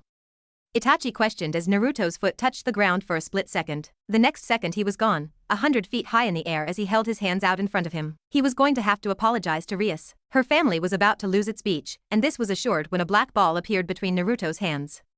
It took less than a second to charge, before it was a size large enough to fit in the palm of his hand. Naruto thrust his palm out, and it went soaring at the ground. The second it made contact with the ground, a large explosion consumed the beach. A massive sphere consumed everything within miles of the attack's epicenter. Naruto landed on the ground inside of the explosion as it was happening, his armor protecting him and negating the damage from his own attack. There is no way that killed them. Naruto looked around as the attack faded away, revealing a large crater where the beach used to be. Ocean water started to rush to fill in the crater, and Naruto looked to see Kisame in the ocean with Itachi standing on his back. Kisame's hands were burnt to a crisp, but he had managed to absorb the majority of the explosion before it could reach them. The shark's skin absorbs the energy from attacks, so its balance breaker would have to do that as well, but at a better level. You two fucks ruined my beach day. How many more of those can you absorb? Naruto asked as he raised his hand and another ball appeared. That's easy, I can absorb. Then another one appeared, and another. Naruto crossed his arms in front of his chest as dozens more of his earlier attacks started to float around him. These orbs are pure, concentrated, dragon aura from my body, fused together with my Tuki, my very life force. Of course, the attack itself is so powerful and heavy that it can only be used while I'm in Twilight Saint affection, but how many do you think you can absorb? 100? Naruto asked as 100 of the spheres formed around his body. 500? Naruto asked as the spheres continued to appear all around Naruto's body. Each no bigger than a baseball, but considering that alone was able to completely destroy the beach they had been standing on, 500 of them were something to be feared. 1,000? Naruto asked as the number of spheres completely doubled. 1,000 sphere appeared all around them, and Naruto just kept his arms crossed in front of his chest. How does your balance breaker work, Naruto-kun? The Twilight Healing is a healing type sacred gear. It has no offensive abilities. Itachi pointed out as he looked for a way to defeat this attack all around them, or at least survive it. Naruto saw no reason not to tell them. It doesn't possess any offensive power, that's all me. Twilight Saint affection negates damage, and that's it. No matter how hard you hit me, no matter what happens, I and anyone I cloak in my aura will never take damage. Naruto explained as he took a step on the water, standing on top of it using his Tuki for balance. Of course, his balance breaker wasn't perfect, and there was a way to defeat it, but Naruto wasn't going to tell them that. Itachi looked over Naruto's armor, and thought about the battle before between Naruto and Kisame, matching fists. Your strength increased. Itachi pointed out. Not that I'm complaining, that was a fun fight. Kisame chuckled when he remembered how Naruto was matching him. They were both masters of Tuki, but Kisame was naturally larger and more enhanced in several ways than Naruto. So for Naruto to match him in strength while in his balance breaker state didn't make sense if Naruto's sacred gear wasn't increasing his strength. My body isn't taking damage, even I use more strength than my body can handle. No matter how much strength I use, my body won't be hurt by it. Naruto explained with a grin on his face underneath his helmet. Naruto uncrossed his arms and got in a ready stance for battle once more. Twilight Saint affection has no offensive power. All this strength I have right now is simply because of the hard work I've done into getting stronger. Of course, if you break my armor, then my balance breaker won't be protecting me from damage. Naruto explained to them. Itachi raised an eyebrow. So breaking your armor is your weakness. You're very forthcoming with information today. Including your weaknesses. Itachi spoke, and Naruto snorted. He flared his dragon aura. Weakness? If you think your attacks are powerful enough to break my armor that is being enhanced by my dragon aura, then go ahead and try it. This armor isn't going to be so easy to break. I still need a name for my strength technique. Naruto spoke with a thoughtful expression on his face. Kisame rushed towards Naruto. Perfect, I'll just absorb your dragon aura and leave your armor weaker. Kisame called out as he swam at Naruto at impressive speeds. Itachi braced himself before jumping off of Kisame when the man got too close to Naruto. I've got it. Kisame. Retreat. Itachi shouted when he realized what Naruto was about to do. He saw all of the attack spheres shooting towards Naruto and Kisame. Kisame noticed a little too late as all of the balls collected in Naruto's hand before he could get to him. The spheres were reabsorbed into Naruto's body, his armor's strength increasing as his dragon aura was returned to him. Kisame felt a fist hit him. Twilight Saint affection, unrivaled strength mode. Naruto spoke as Kisame's head went flying off of his body. Naruto raised his hand up, and Kisame's body and head both gained a slight glowing aura. Itachi saw Kisame's head had been punched so that it was next to him, and as the head flew past him, he saw something inside of his neck. One of those orbs from earlier. Itachi kicked Kisame's head back at Naruto, and Naruto caught it. The explosion that went off was far larger than before. Itachi only managed to escape by using Excalibur rapidly and running away from the explosion, into the nearby forest. He looked back towards the explosion, having not been hit by it, and saw Naruto standing firm still. There were a few cracks on his armor, on Naruto's hand that had punched Kisame. So, while Naruto might not be taking damage from attacks, his armor has a limit to how durable it is. Naruto used too much strength when he punched Kisame, and his armor couldn't keep up with his strength. Itachi analyzed the crack in the armor. Naruto's body might not take any damage, but it was a relief to know that his armor wasn't nearly as durable. Kisame had an impressive durability. Even with my dragon aura enhancing my armor, the amount of strength I needed to knock his head off his body was insane. Naruto dropped his balance breaker state completely, before he powered up once more. The crack in his armor was repaired by the retransformation. Itachi noticed that. So his armor didn't regenerate. When it was damaged, he had to drop his balance breaker completely in order to fix his armor. Then again, the same rules applied to the boosted gear and divine dividing, and most armor-type sacred gears in general. Kisame's body is gone, my illusions won't hurt his armor, and he isn't taking damage. This is a bad matchup. Not to mention I can't match him in a physical contest of strength for a sacred gear with no offensive power. It couldn't have a more powerful wielder. Itachi thought with narrowed eyes. All he could do was allow himself to use his illusions to mask his presence as much as possible. Damn, I destroyed Kisame's body. If I at least kept his head intact, then maybe his brain could have held information. Looks like I need to capture Itachi alive. Actually, damn it, Itachi, you're free to go. I just remembered that there is somebody else who has a bone to pick with you. Naruto looked towards Itachi, even with his illusion covering him. Itachi breathed a sigh of relief. Never before in his life was he more comforted by the fact his little brother wanted to kill him.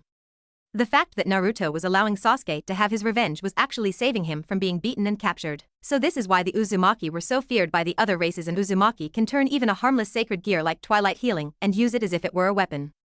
Itachi gulped, actually gulped, when he realized just how dangerous his opponent was. How truly powerful he was. None of his strength came from his sacred gear, and that was the scary part. All of his strength came from himself. His dragon aura came from himself. His Tuki came from himself. All his sacred gear did was allow him to use his full power without hurting himself. All that power he was showing, none of it came from his sacred gear. The last time they fought, it had been somewhat even. He and Kisame had been forced to retreat, but this time, just how far could this boy go? Itachi made the correct choice in deciding to take Naruto's mercy and retreat to fight another day when he could come up with a strategy that could defeat Naruto. Come back anytime. I accept all challengers. This time, my prize for winning is your partner's life. What will you bet next time? Naruto asked as he powered down fully. He felt Itachi leaving the area, and he could tell that Itachi was going to be back, and next time he would be coming back with a better plan than this time. He was no closer to learning why the Akatsuki needed him, but it didn't matter. He still got to see Kaneko in a swimsuit. That was all that mattered. Rias, you need to get some rest. Worrying this much isn't good for your health. It had been 3 days since they had been forced, by Naruto, to retreat from the battle at the beach. Since then, Rias had even gone to the beach and found that her family beach had been utterly destroyed. There was no sign of Naruto. He wasn't home. He wasn't coming to school, and he hadn't answered any of her calls or texts in the last few days. To say that Rias was worried that he had been captured or killed was not a small thing. It hadn't taken long, but he had wormed his way into becoming one of her friends, somebody she could see as treating her the way she truly wanted to be treated. As Rias Gremory. Sona, you don't understand. I was there, by his side, and I didn't even stay. I could have stayed and fought with him, but he told me to leave and I just left. Rias had heavy bags under her eyes. The guilt that she had caused Naruto's untimely disappearance weighed heavily on her mind. She hadn't had a wink of sleep, and she had sent out all of her familiars to search for Naruto. She found nothing. If only to make matters worse, her knight, Yudo, was in a horrible mood after witnessing Excalibur rapidly. A sword that he wanted revenge against, and he had been denied his revenge. His revenge was his driving goal in life. It was all that he wanted to do, and to have it denied to him was heavy on him. He hadn't spoke or even looked at her since they got back from the beach. She wanted to give him space, but she was afraid that he would go and try and fight against somebody too strong for him to handle. What could you have done? Sona asked as she sat across from Rias. Somebody had to talk with her. She hadn't come to school in several days, and it was worrying to a lot of people. If it continued, then no doubt even her brother would get involved in this mess.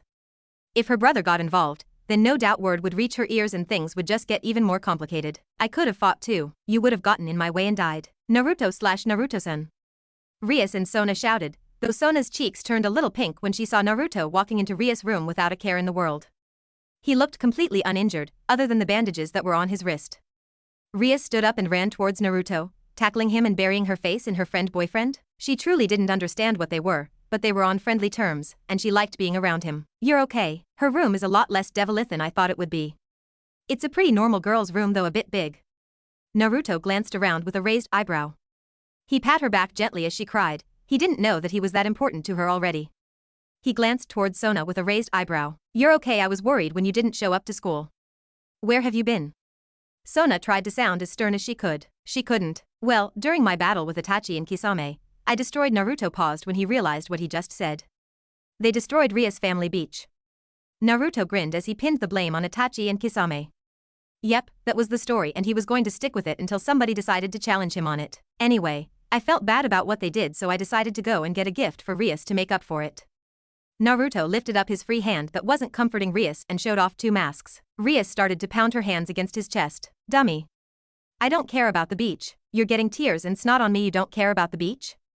Well damn, I spent so much time going to the Uzumaki mask shrine to get these. Naruto looked towards the masks in his hand. Sona's eyes widened when she heard the name of the place that he had been to. The Uzumaki family were known for many things, but one of the greatest things they were feared for were their masks. A mask from the Uzumaki family was always promised to hold great powers and abilities. Some of them were even known to have the ability to manipulate the gods themselves into doing the bidding of the Uzumaki. The Uzumaki mask shrine was a hidden location that was only known to the Uzumaki and the friends of the Uzumaki family. Why didn't you call or text me if you were okay? Rias shouted at Naruto as she pushed away from him. There was the anger he was waiting for. To be fair, I left my phone at home, completely forgot to go and get it. You sure you don't want the masks? I mean, if you don't want them, I'm just going to break them. Naruto looked at the masks with a raised eyebrow. He didn't really care what happened to them. He may be an Uzumaki, and he may take pride in his family name, but he didn't really care about the masks his family used all that much. PFFFFFT. Sona couldn't believe what she just heard. How could somebody just not care about pieces of their own family history like that? Uzumaki masks were some of the most desired items in the supernatural world. If Naruto sold those masks, he could acquire great fortunes from any greedy being. The Uzumaki family was destroyed by the supernatural because of how much everyone was terrified of them. At the exact same time, while many were terrified of them, to say the Uzumaki family wasn't greatly respected as a powerful family was not wrong. Why didn't you even tell me you were okay? I was worried about you. Rias wanted to slap him but didn't. She would hurt her hand doing that. You actually care about me? I just always thought you saw me as some obstacle to overcome and measure yourself against, a person who was a big mystery to solve. Naruto wasn't a fool to the eyes she looked at him with.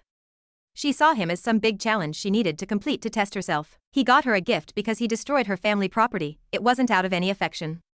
He always ignored her, advanced on him because the eyes she looked at him with were those of somebody seeking a challenge. They were the same eyes he saw when he looked in the mirror. Rias backed away as if she had been physically slapped, and Sona winced when she felt that hit her in the heart too. Those words that Naruto uttered weren't meant to hurt Rias, but there was no holy sword in existence that could stab Rias more painfully than what he just said to her. The Gremory are well known for being kind to others. Sona at least tried to defend Rias when she looked down at the carpet with tears on her cheeks still, which makes it harder to tell. So Rias, tell me, am I actually your friend? Naruto asked her, and she looked up at him. She looked away from those strong eyes. You're my friend, but I do see you as a challenge. I'm sorry if I made it seem like I was using you, so please, from now on tell me when you're safe. Rias stopped when Naruto placed his hand on top of her head. Her eyes widened when she felt his warm hand gently caressing her hair, and he smiled down at her. Then I'm telling you this or your friend, I'm okay. Naruto told her with a warm, comforting smile that she hadn't seen him use before. She placed her hands on top of his hand and held it to her head. His hand was so big and comforting. It was a strong hand full of conviction and determination, but as tough as it was, his hand was so gentle. She just took comfort in his hand on her head. It was like he was soothing her worries, and all of her exhaustion was just melting away. You know, you should have told me too. Sona pointed out. She couldn't help but want the same treatment as Rias. Everything's been going to hell since he left. Yudo's been ignoring everyone. Rainier has started to make her move on Issei, and well, I'm a mess. Rias felt her knees about to give out, so she sat down on her bed. Naruto hummed and thought, You're not supposed to agree with that. Rias couldn't help but giggle a little when he agreed with her statement. She looked at his wrist and saw the bandages before she reached out and touched him there. Naruto raised his wrist up when he noticed and shrugged before he used his teeth to undo the bandages. His wrist had a rather fresh wound. This isn't from the battle. I had to use my blood to restore these masks to working condition. See? Naruto asked her when his wound started to heal before her eyes. Rias finally looked towards the masks, really looked at them, and saw that they were white masks with red markings on them. Red markings that smelled like blood, and whose blood it was she could only guess correctly. Even Sona was curious. What do they do? Sona asked as she glanced at the 3 masks. Each mask bore 3 blood-stained whisker marks, and an Uzumaki spiral on the forehead. The masks reflected the one that gave them the blood for their paintings. Of course, when looking into the eyes of the masks she couldn't help but feel like the mask was staring back at her. They can help a person with a sacred gear push it to the next level. Since I was born with my balance breaker active, I don't really need them. It's most for people who can't control their sacred gear, or people who want to achieve balance breaker. Naruto stated as he tossed the masks onto her bed. He didn't have a use for them, but he was sure that Rias could find some use for them that would be fun to watch. You keep using that word, but what exactly is a balance breaker? Rias asked with a frown on her face. She had heard the term in passing before. A balance breaker is the strongest form that a sacred gear takes, though some become subspecies depending on the person. Naruto admitted with a grin. It took having a powerful dragon affinity to reach his type of subspecies, and even if somebody else reached it, he doubted that they would be able to use it the same way he could. Rias looked at the masks. This can make somebody achieve this form? Rias asked. Naruto shook his head. It's a training tool. If you don't have the willpower to put in the effort, then it's not going to work. Naruto told her with a frown. He wasn't going to give her something that would just up and make people stronger. Giving a person power without teaching them the right way to use it, or give them the discipline to use it, was just a horrible mistake waiting to happen. Why 3? Sona was curious about the number. Once its job is done, it breaks. Listen, anyway, I've got some training to do. See you later. I'll check in on Issei and make sure he's not dead. Naruto waved himself out. Train? You? Rias asked with confusion. He didn't need it. I've been working on taking my balance breaker to the next level. I have a dragon aura, might as well put it to good use. Naruto spoke with confidence. Rias pushed one of the masks towards him when she heard that. Then keep this one, and let it help. It won't work for him, will it? Sona asked when she saw Naruto push it back towards Rias. Not for what I need it for honestly, what I'm doing might be impossible. I'm sure it is impossible, which makes it that much more important that I do it. Naruto grinned savagely when he thought about what he was going to be trying. Impossible? Rias had to admit that she didn't think she would ever hear Naruto say that word. You'll see when I accomplish the impossible. So Issei is on a date with Rainier. Yep. Naruto stated as he looked through the pictures on his phone. He was unconcerned about what was going on. If Issei lived or died was up to Issei and Rias. Issei's self-preservation instinct and Rias' desire to add Issei to her peerage were the deciding factors. Issei was in no real danger, since cocky fallen angels normally didn't behead their opponents. Instead, the most common way the fallen would kill their victims was by stabbing them in the stomach. Sometimes if they were really sadistic, they stabbed them in the legs first, so that they couldn't run away as they were stabbed in the guts. You're not even going to try and help, are you? Rias asked as she raised an eyebrow. Listen, I just got a new app on my phone. I made sure to sneak one of your summoning contracts into his pocket. If he dies, just add him to your peerage. I want to look at all of the settings on shaft shots. Naruto spoke as he tilted his head to the side, looking at his phone with some confusion for a moment. Ooh, it's like art, but a penis. Naruto realized after a moment. I don't want to know. I do. Kaneko couldn't help but say, and Akino decided to chime in on her desire to know what Naruto was talking about. Rias just sighed and held her head for a moment. Her rook and queen were opposites on the scale. You take pics? Rias asked Naruto with a raised eyebrow. She could see that talking about Issei, or asking about his training, were things she wasn't going to get far into. Naruto didn't really care much about the Issei situation, because in the end he was going to survive one way or another. The only variation was how much he got hurt when he did survive in the end. It's not a pic, it's a shaft shot. Anyway, like you're one to talk. I bet you would be the type of girl that would send a nude pic to somebody. Naruto didn't even snap at her. He just responded normally. He was good at judging people, and Rias seemed like the type of girl that enjoyed teasing people in good nature. She was for sure the type that would go shopping for bikinis or whatever, and send pictures of herself in various states of undress to send to a guy she was interested in. Rias didn't have a response for that to deny it with. Gross. Yep, pics are cross Kaneko-chan. That's why I take shaft shots. I like the sunrise morning would filter myself, really goes just how much I care for, and respect people. Nice and romantic. Naruto's serious tone had Akino walk up behind him and look over his shoulder at the screen of his phone. Her face lit up like a Christmas tree instantly. Big. Akino thought as she looked away from Naruto's phone. She covered her nose to hide the blood flow that she was experiencing. She glanced back at his phone, and Rias raised her eyebrow. She sighed at Akino's reaction for a moment, before she glanced at Naruto. Who are you even sending that to? You and I. Ding. Rias stopped talking when she got a message on her phone. She blinked and looked towards her phone, before she opened up her message. Instantly her eyes widened, and her face turned the same color as her hair. She turned her face away from her phone and covered her mouth with her hand to keep from saying anything. Big. Rias mentally compared it to the ones that she had seen in textbooks, and she could honestly say that Naruto was quite the gifted Uzumaki. Gross. Kaneko glanced at Naruto, and then at Rias who had received the picture. You're a pervert. Kaneko pointed at Naruto with a dull tone to her voice. Saved. Rias saved the picture to her phone. Delete that picture. Deleted. Rias frowned when she had to delete her picture when she heard Naruto's voice command it. She saw he still hadn't gotten up from the couch, or even looked in her direction. You know, it's really inappropriate to send those types of pictures. Rias tried to save a little face. She wanted to attempt to sound like she was taking the high road, at least a little bit. Can you send that pic to me? Akino asked Naruto. No. Gross. Kaneko stated as she looked at Naruto and Akino. Naruto laughed for a moment, before he sat up on the couch and put his phone to the side. Where is Yuto?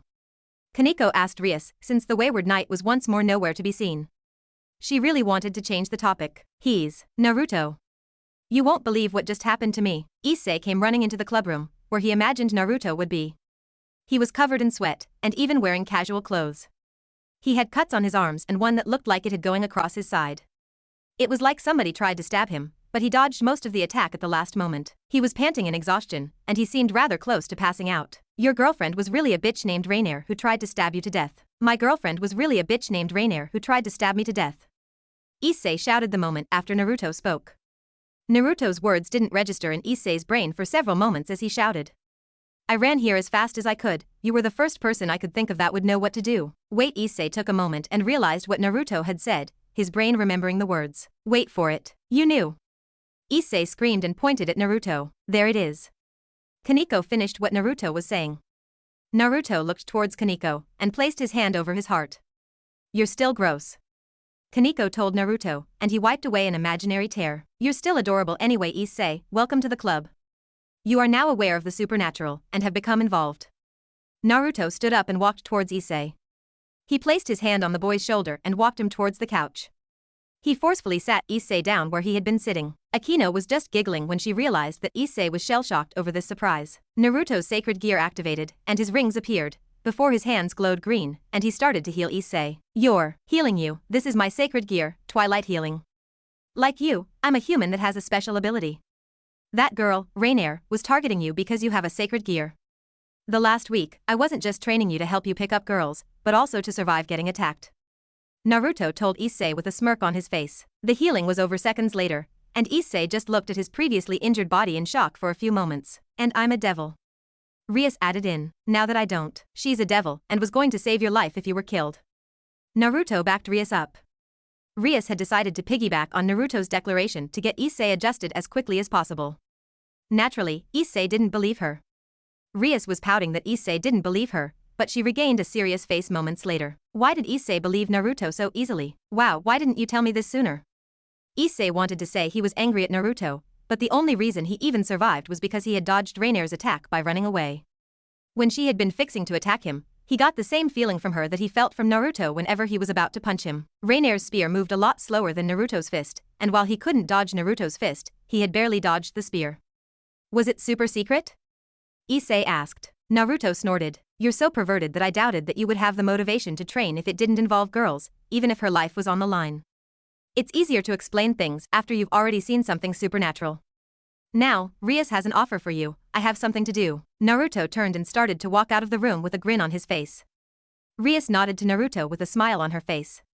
He raised a hand up and waved himself out.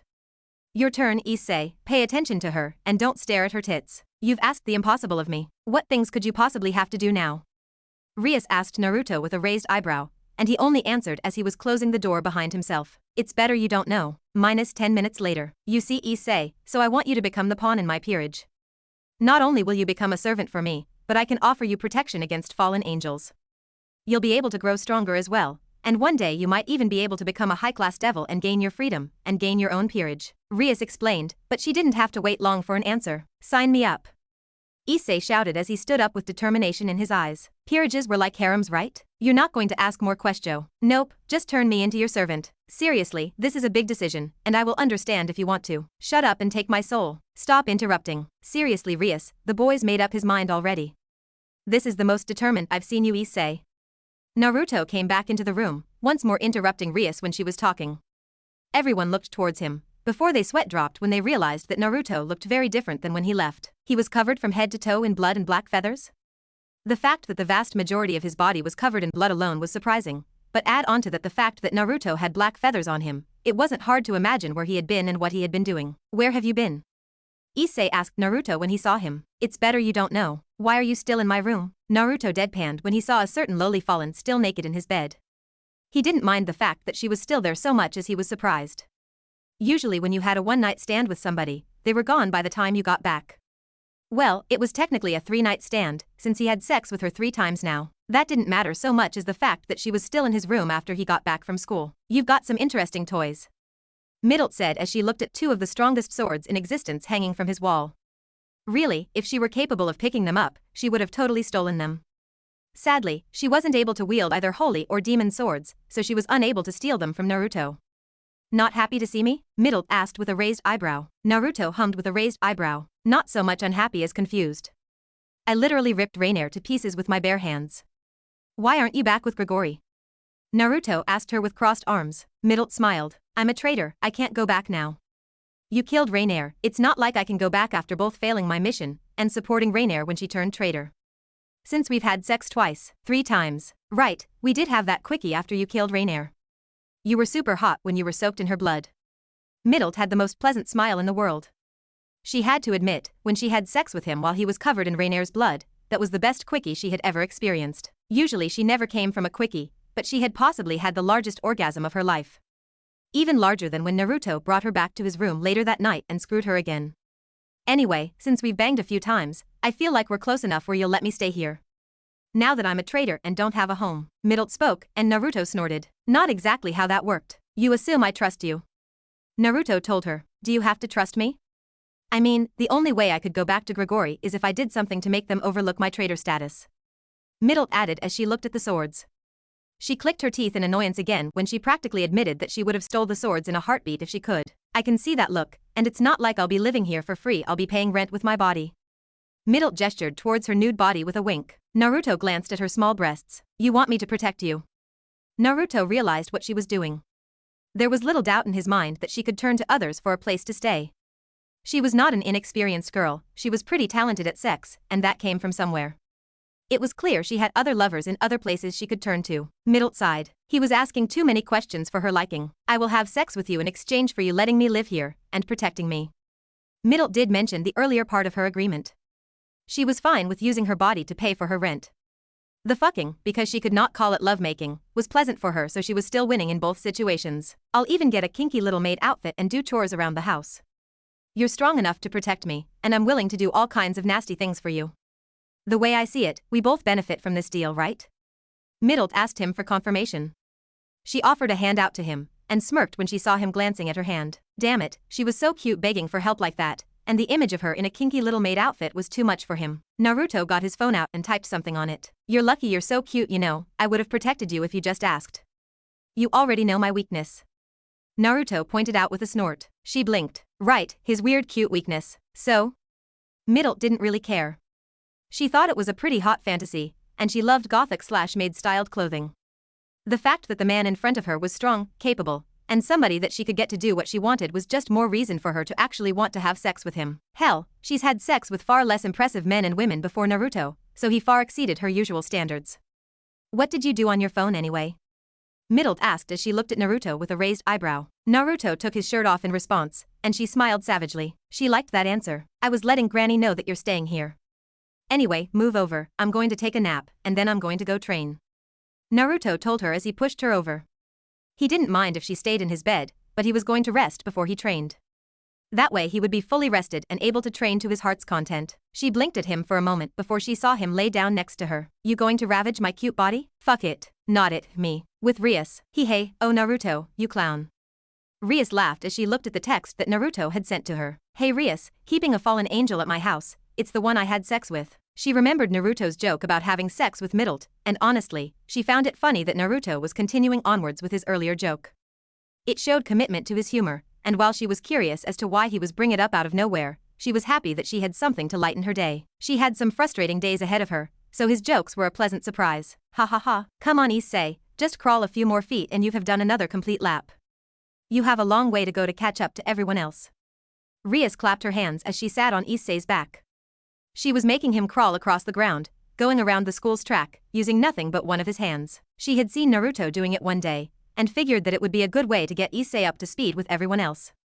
So she was making him do it 5 times with each of his arms. He looked like he was wishing for death. Rias took training her peerage very seriously. When it came to treating her peerage like family, there was none better than her. But at that same time, when it came to training, she showed them just how much of a slave driver she could be. Dyeing this mask is too hot. Issei could have somewhat handled what he was being made to do, not really though. He didn't understand why he was being forced to wear a strange mask over his face.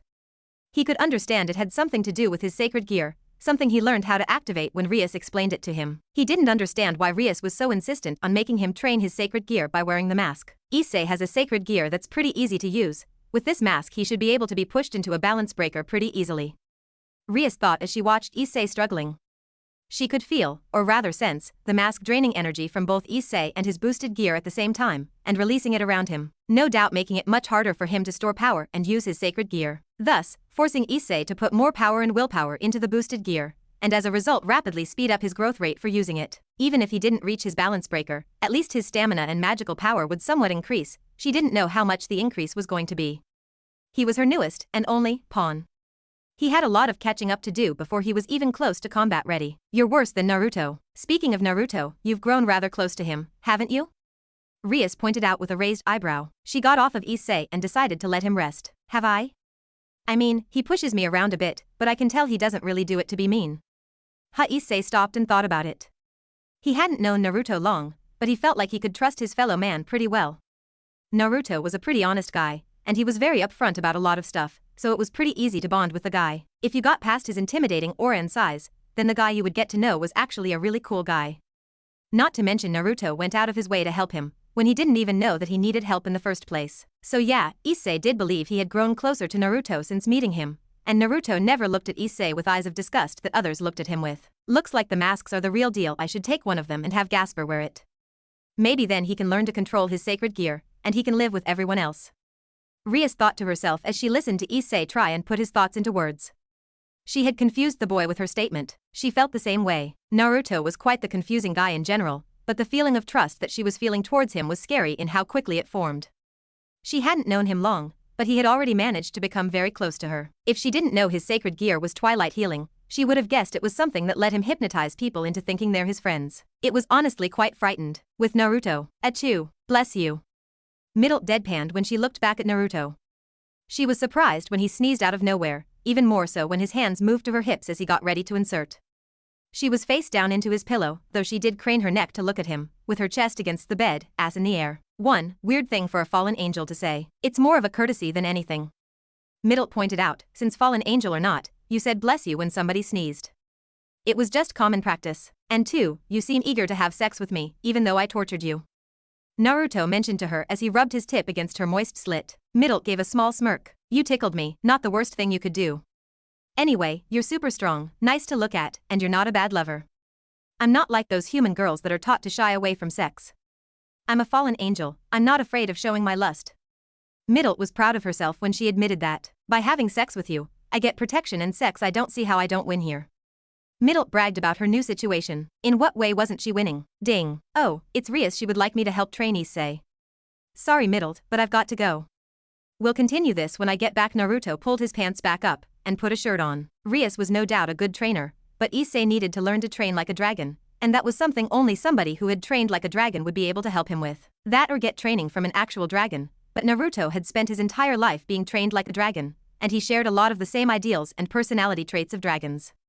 He was the right man for the job. Middle sighed and shrugged her shoulders. Fine, when I get back, I want you to be naked but wearing panties.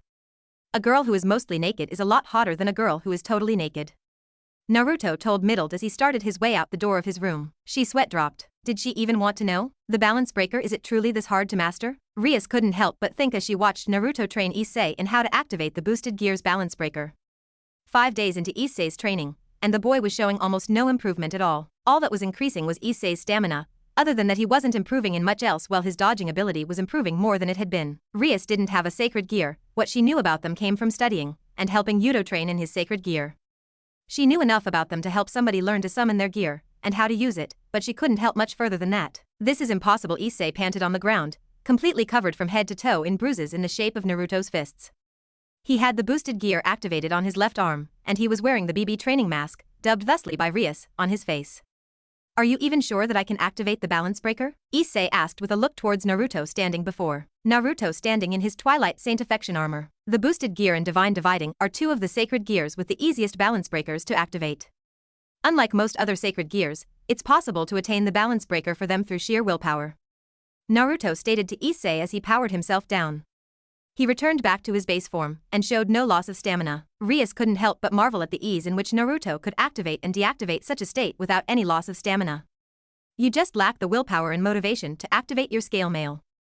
Naruto stated to Issei as he took a more relaxed stance and rubbed the back of his head. So he needs motivation? Rias spoke up for the first time since she joined them. She had been content to watch them train, even though it was close to 4 in the morning. Well, Naruto wasn't training since he gained nothing from this. I'm motivated, I want to get stronger and become a harem king. Issei shouted as he punched his fist into the ground. Naruto told him that the quickest path to becoming a ladies' man was gaining strength through his balance breaker. Many supernatural hotties were attracted to power, and attaining a balance breaker was supposed to be some kind of mega power, right? That would instantly make his chances of getting ladies skyrocket. Naruto snorted. How did you activate your balance breaker? Rias asked Naruto with a raised eyebrow. Maybe that would clue Issei in. I was born with it. I'm an Uzumaki with an extremely powerful soul. Of course, the fact both of my parents had their balance breakers unlocked could have had something to do with it too. Naruto mentioned as he offered Issei a hand to stand back up. The boy took it and got back to his shaky legs. Hours of training. Naruto frowned when he looked at the boosted gear for a moment. His mother's sacred gear. Is he okay? Rias looked concerned when she glanced at Naruto.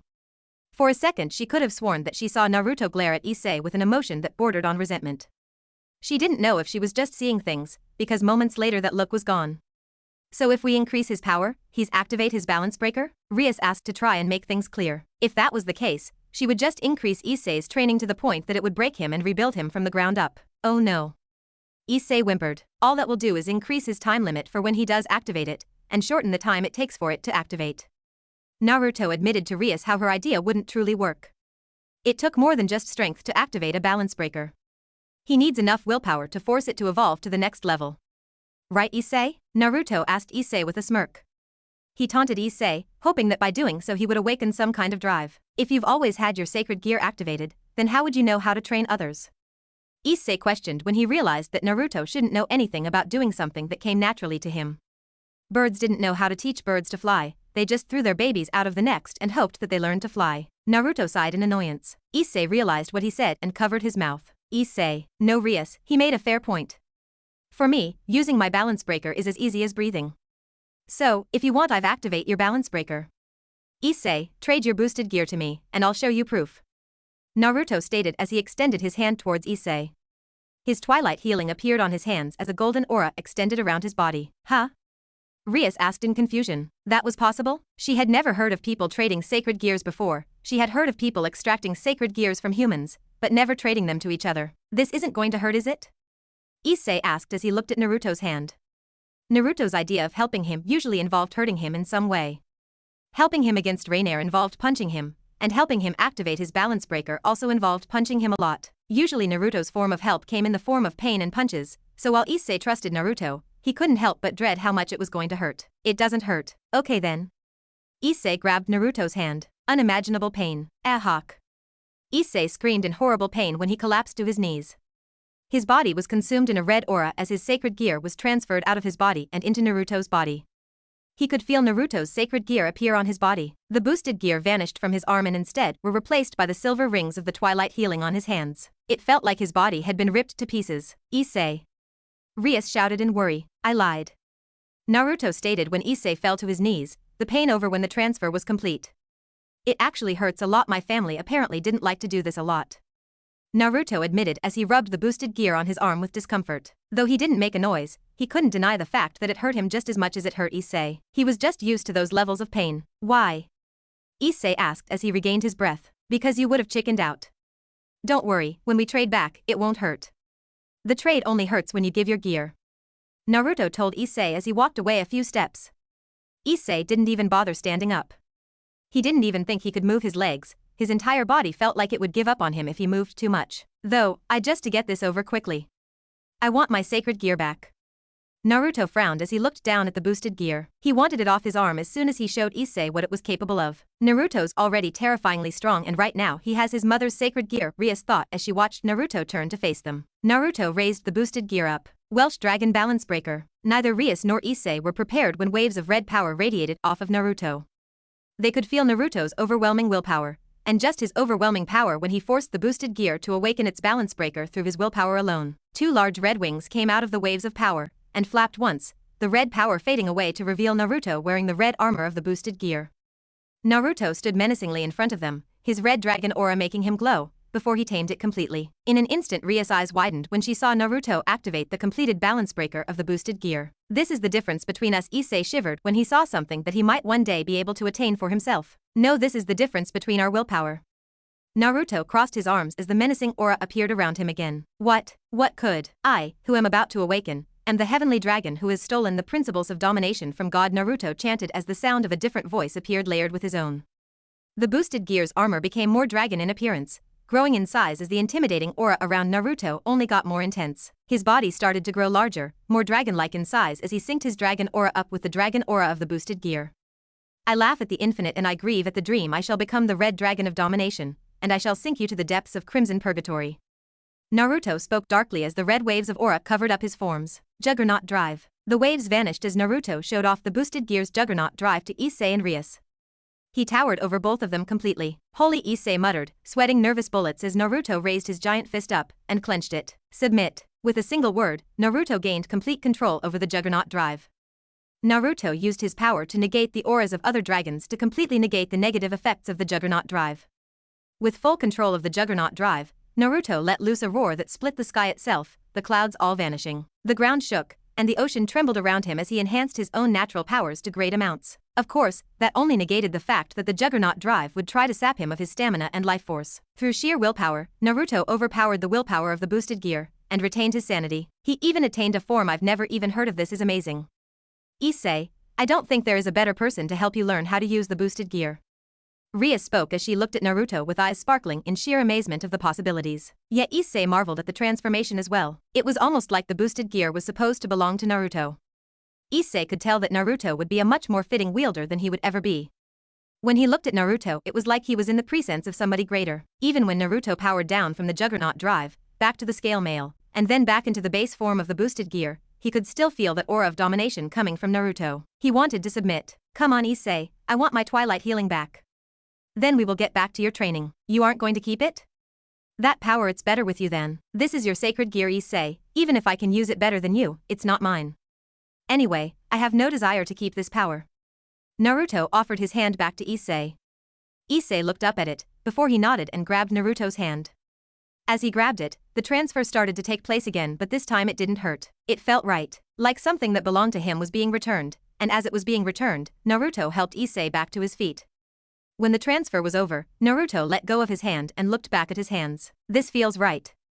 Issei spoke his mind as he looked at the boosted gear back on his arm. These sacred gears are just as much a part of us as our arms and legs. Sure, they can be replaced with fakes, but it just isn't the same. My family, the Uzumaki, learned to trade sacred gears so that they could learn how to fight together better. By learning how to use the sacred gear of another, you learn how to fight better as their friend. Naruto explained as he gripped his fists tightly. It felt great having his own sacred gear back with him, and as the rings vanished, he crossed his arms and looked down at Issei. Now back to work. Naruto shouted with a savage grin. Time to make Issei hurt. Ra, Surzex? Surzex Lucifer sat up in his bed, panting as his hand went to scar his chest. He was sweating bullets as he tried to take a calming breath. His wife was laying next to him, now sitting up and looking at him in concern. He looked around, and started to calm down when he realized that he was just dreaming. Gremory, it was just a nightmare. Surzex couldn't believe the dream that he had. Of course, it was one of his regular nightmares. It was a nightmare of the day that he got the scar on his chest. It would seem that the huge spike in power that he felt from the human world only a day previously, a spike that felt so similar to an Uzumaki's power, had caused unpleasant memories to surface for him. His wife looked at the way his hand rubbed the large scar on his chest, a scar that covered over 90% of his torso. She hadn't been present when he had been given that scar, but she remembered the critical condition he had been in when she saw him. You're remembering when you fought to destroy the Uzumaki clan? Gremory questioned as she placed her hand on his chest to try and provide him with comfort. It was close to 17 years since the Uzumaki clan had been destroyed by the combined efforts of devils, fallen angels, and even the angels. It took the leaders of all of the factions, and many high-ranking fighters in each of the factions, many of their followers, everything they had to destroy the Uzumaki clan. That wasn't to say that it had been an easy battle, considering the fact that all sides suffered losses. The angels lost several of their seraphs, and a good number of high-ranking angels. The fallen angels lost over 75% of Gregory's members. Even they lost the lives of one of the 4 Satans, and the 3 living Satans were all forcefully removed from the battle with the Uzumaki with critical injuries. It's nothing. Surzek spoke softly as he looked at his own chest with shame. It's not nothing. I know the Uzumaki clan were feared, and for good reason, but I can't help but feel guilty. Surzek had never felt good about his actions. They launched an attack against the Uzumaki clan, an attack that the Uzumakis didn't even see coming. They offered no warnings to the human clan, they just attacked them out of nowhere, and started to slaughter them. He could remember destroying men, women, and even children that stood in his way. Just the memories of his actions made him sick, and he knew that he didn't deserve the happy life that he was leading. In another location, I can't even get a wink of sleep. Come on, Saratan, you were just going crazy yesterday from overworking yourself. Seraphal Leviathan whispered to herself as she stared up at the ceiling. She looked at her right arm, an arm that wasn't even really her own arm. In reality, her arm had been destroyed by the battle with the Uzumaki.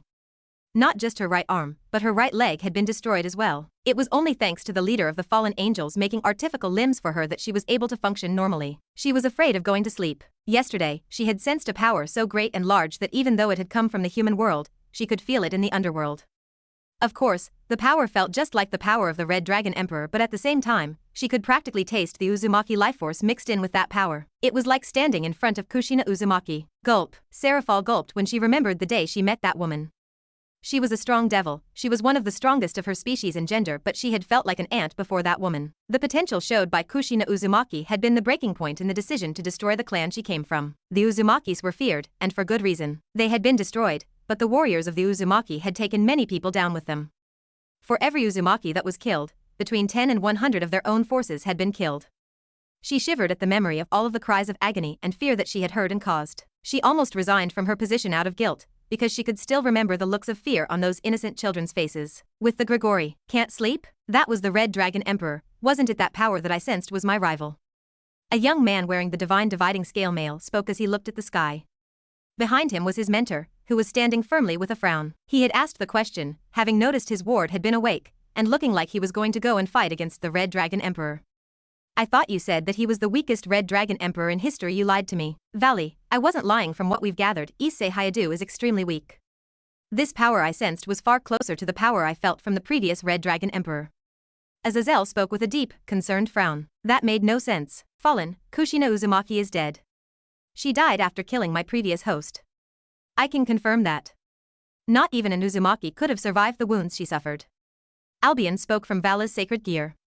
There was no fear in his voice, unlike the fear in Azazel's voice at the memory of the woman. There were few people that knew Kushina better than Minato Namikaze, and by extension Albion. Then this Issei Hayado, he learned how to master the Juggernaut drive. Interesting. It looks like your information is wrong, Azazel. Not even I can master the Juggernaut drive, all I've learned to do is exert some of my will over it.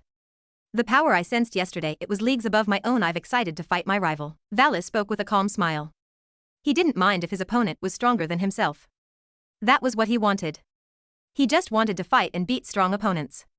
It didn't matter if he had little chance of victory, so long as he believed he had a chance, he would fight. Albion was silent for several moments. I won't allow that.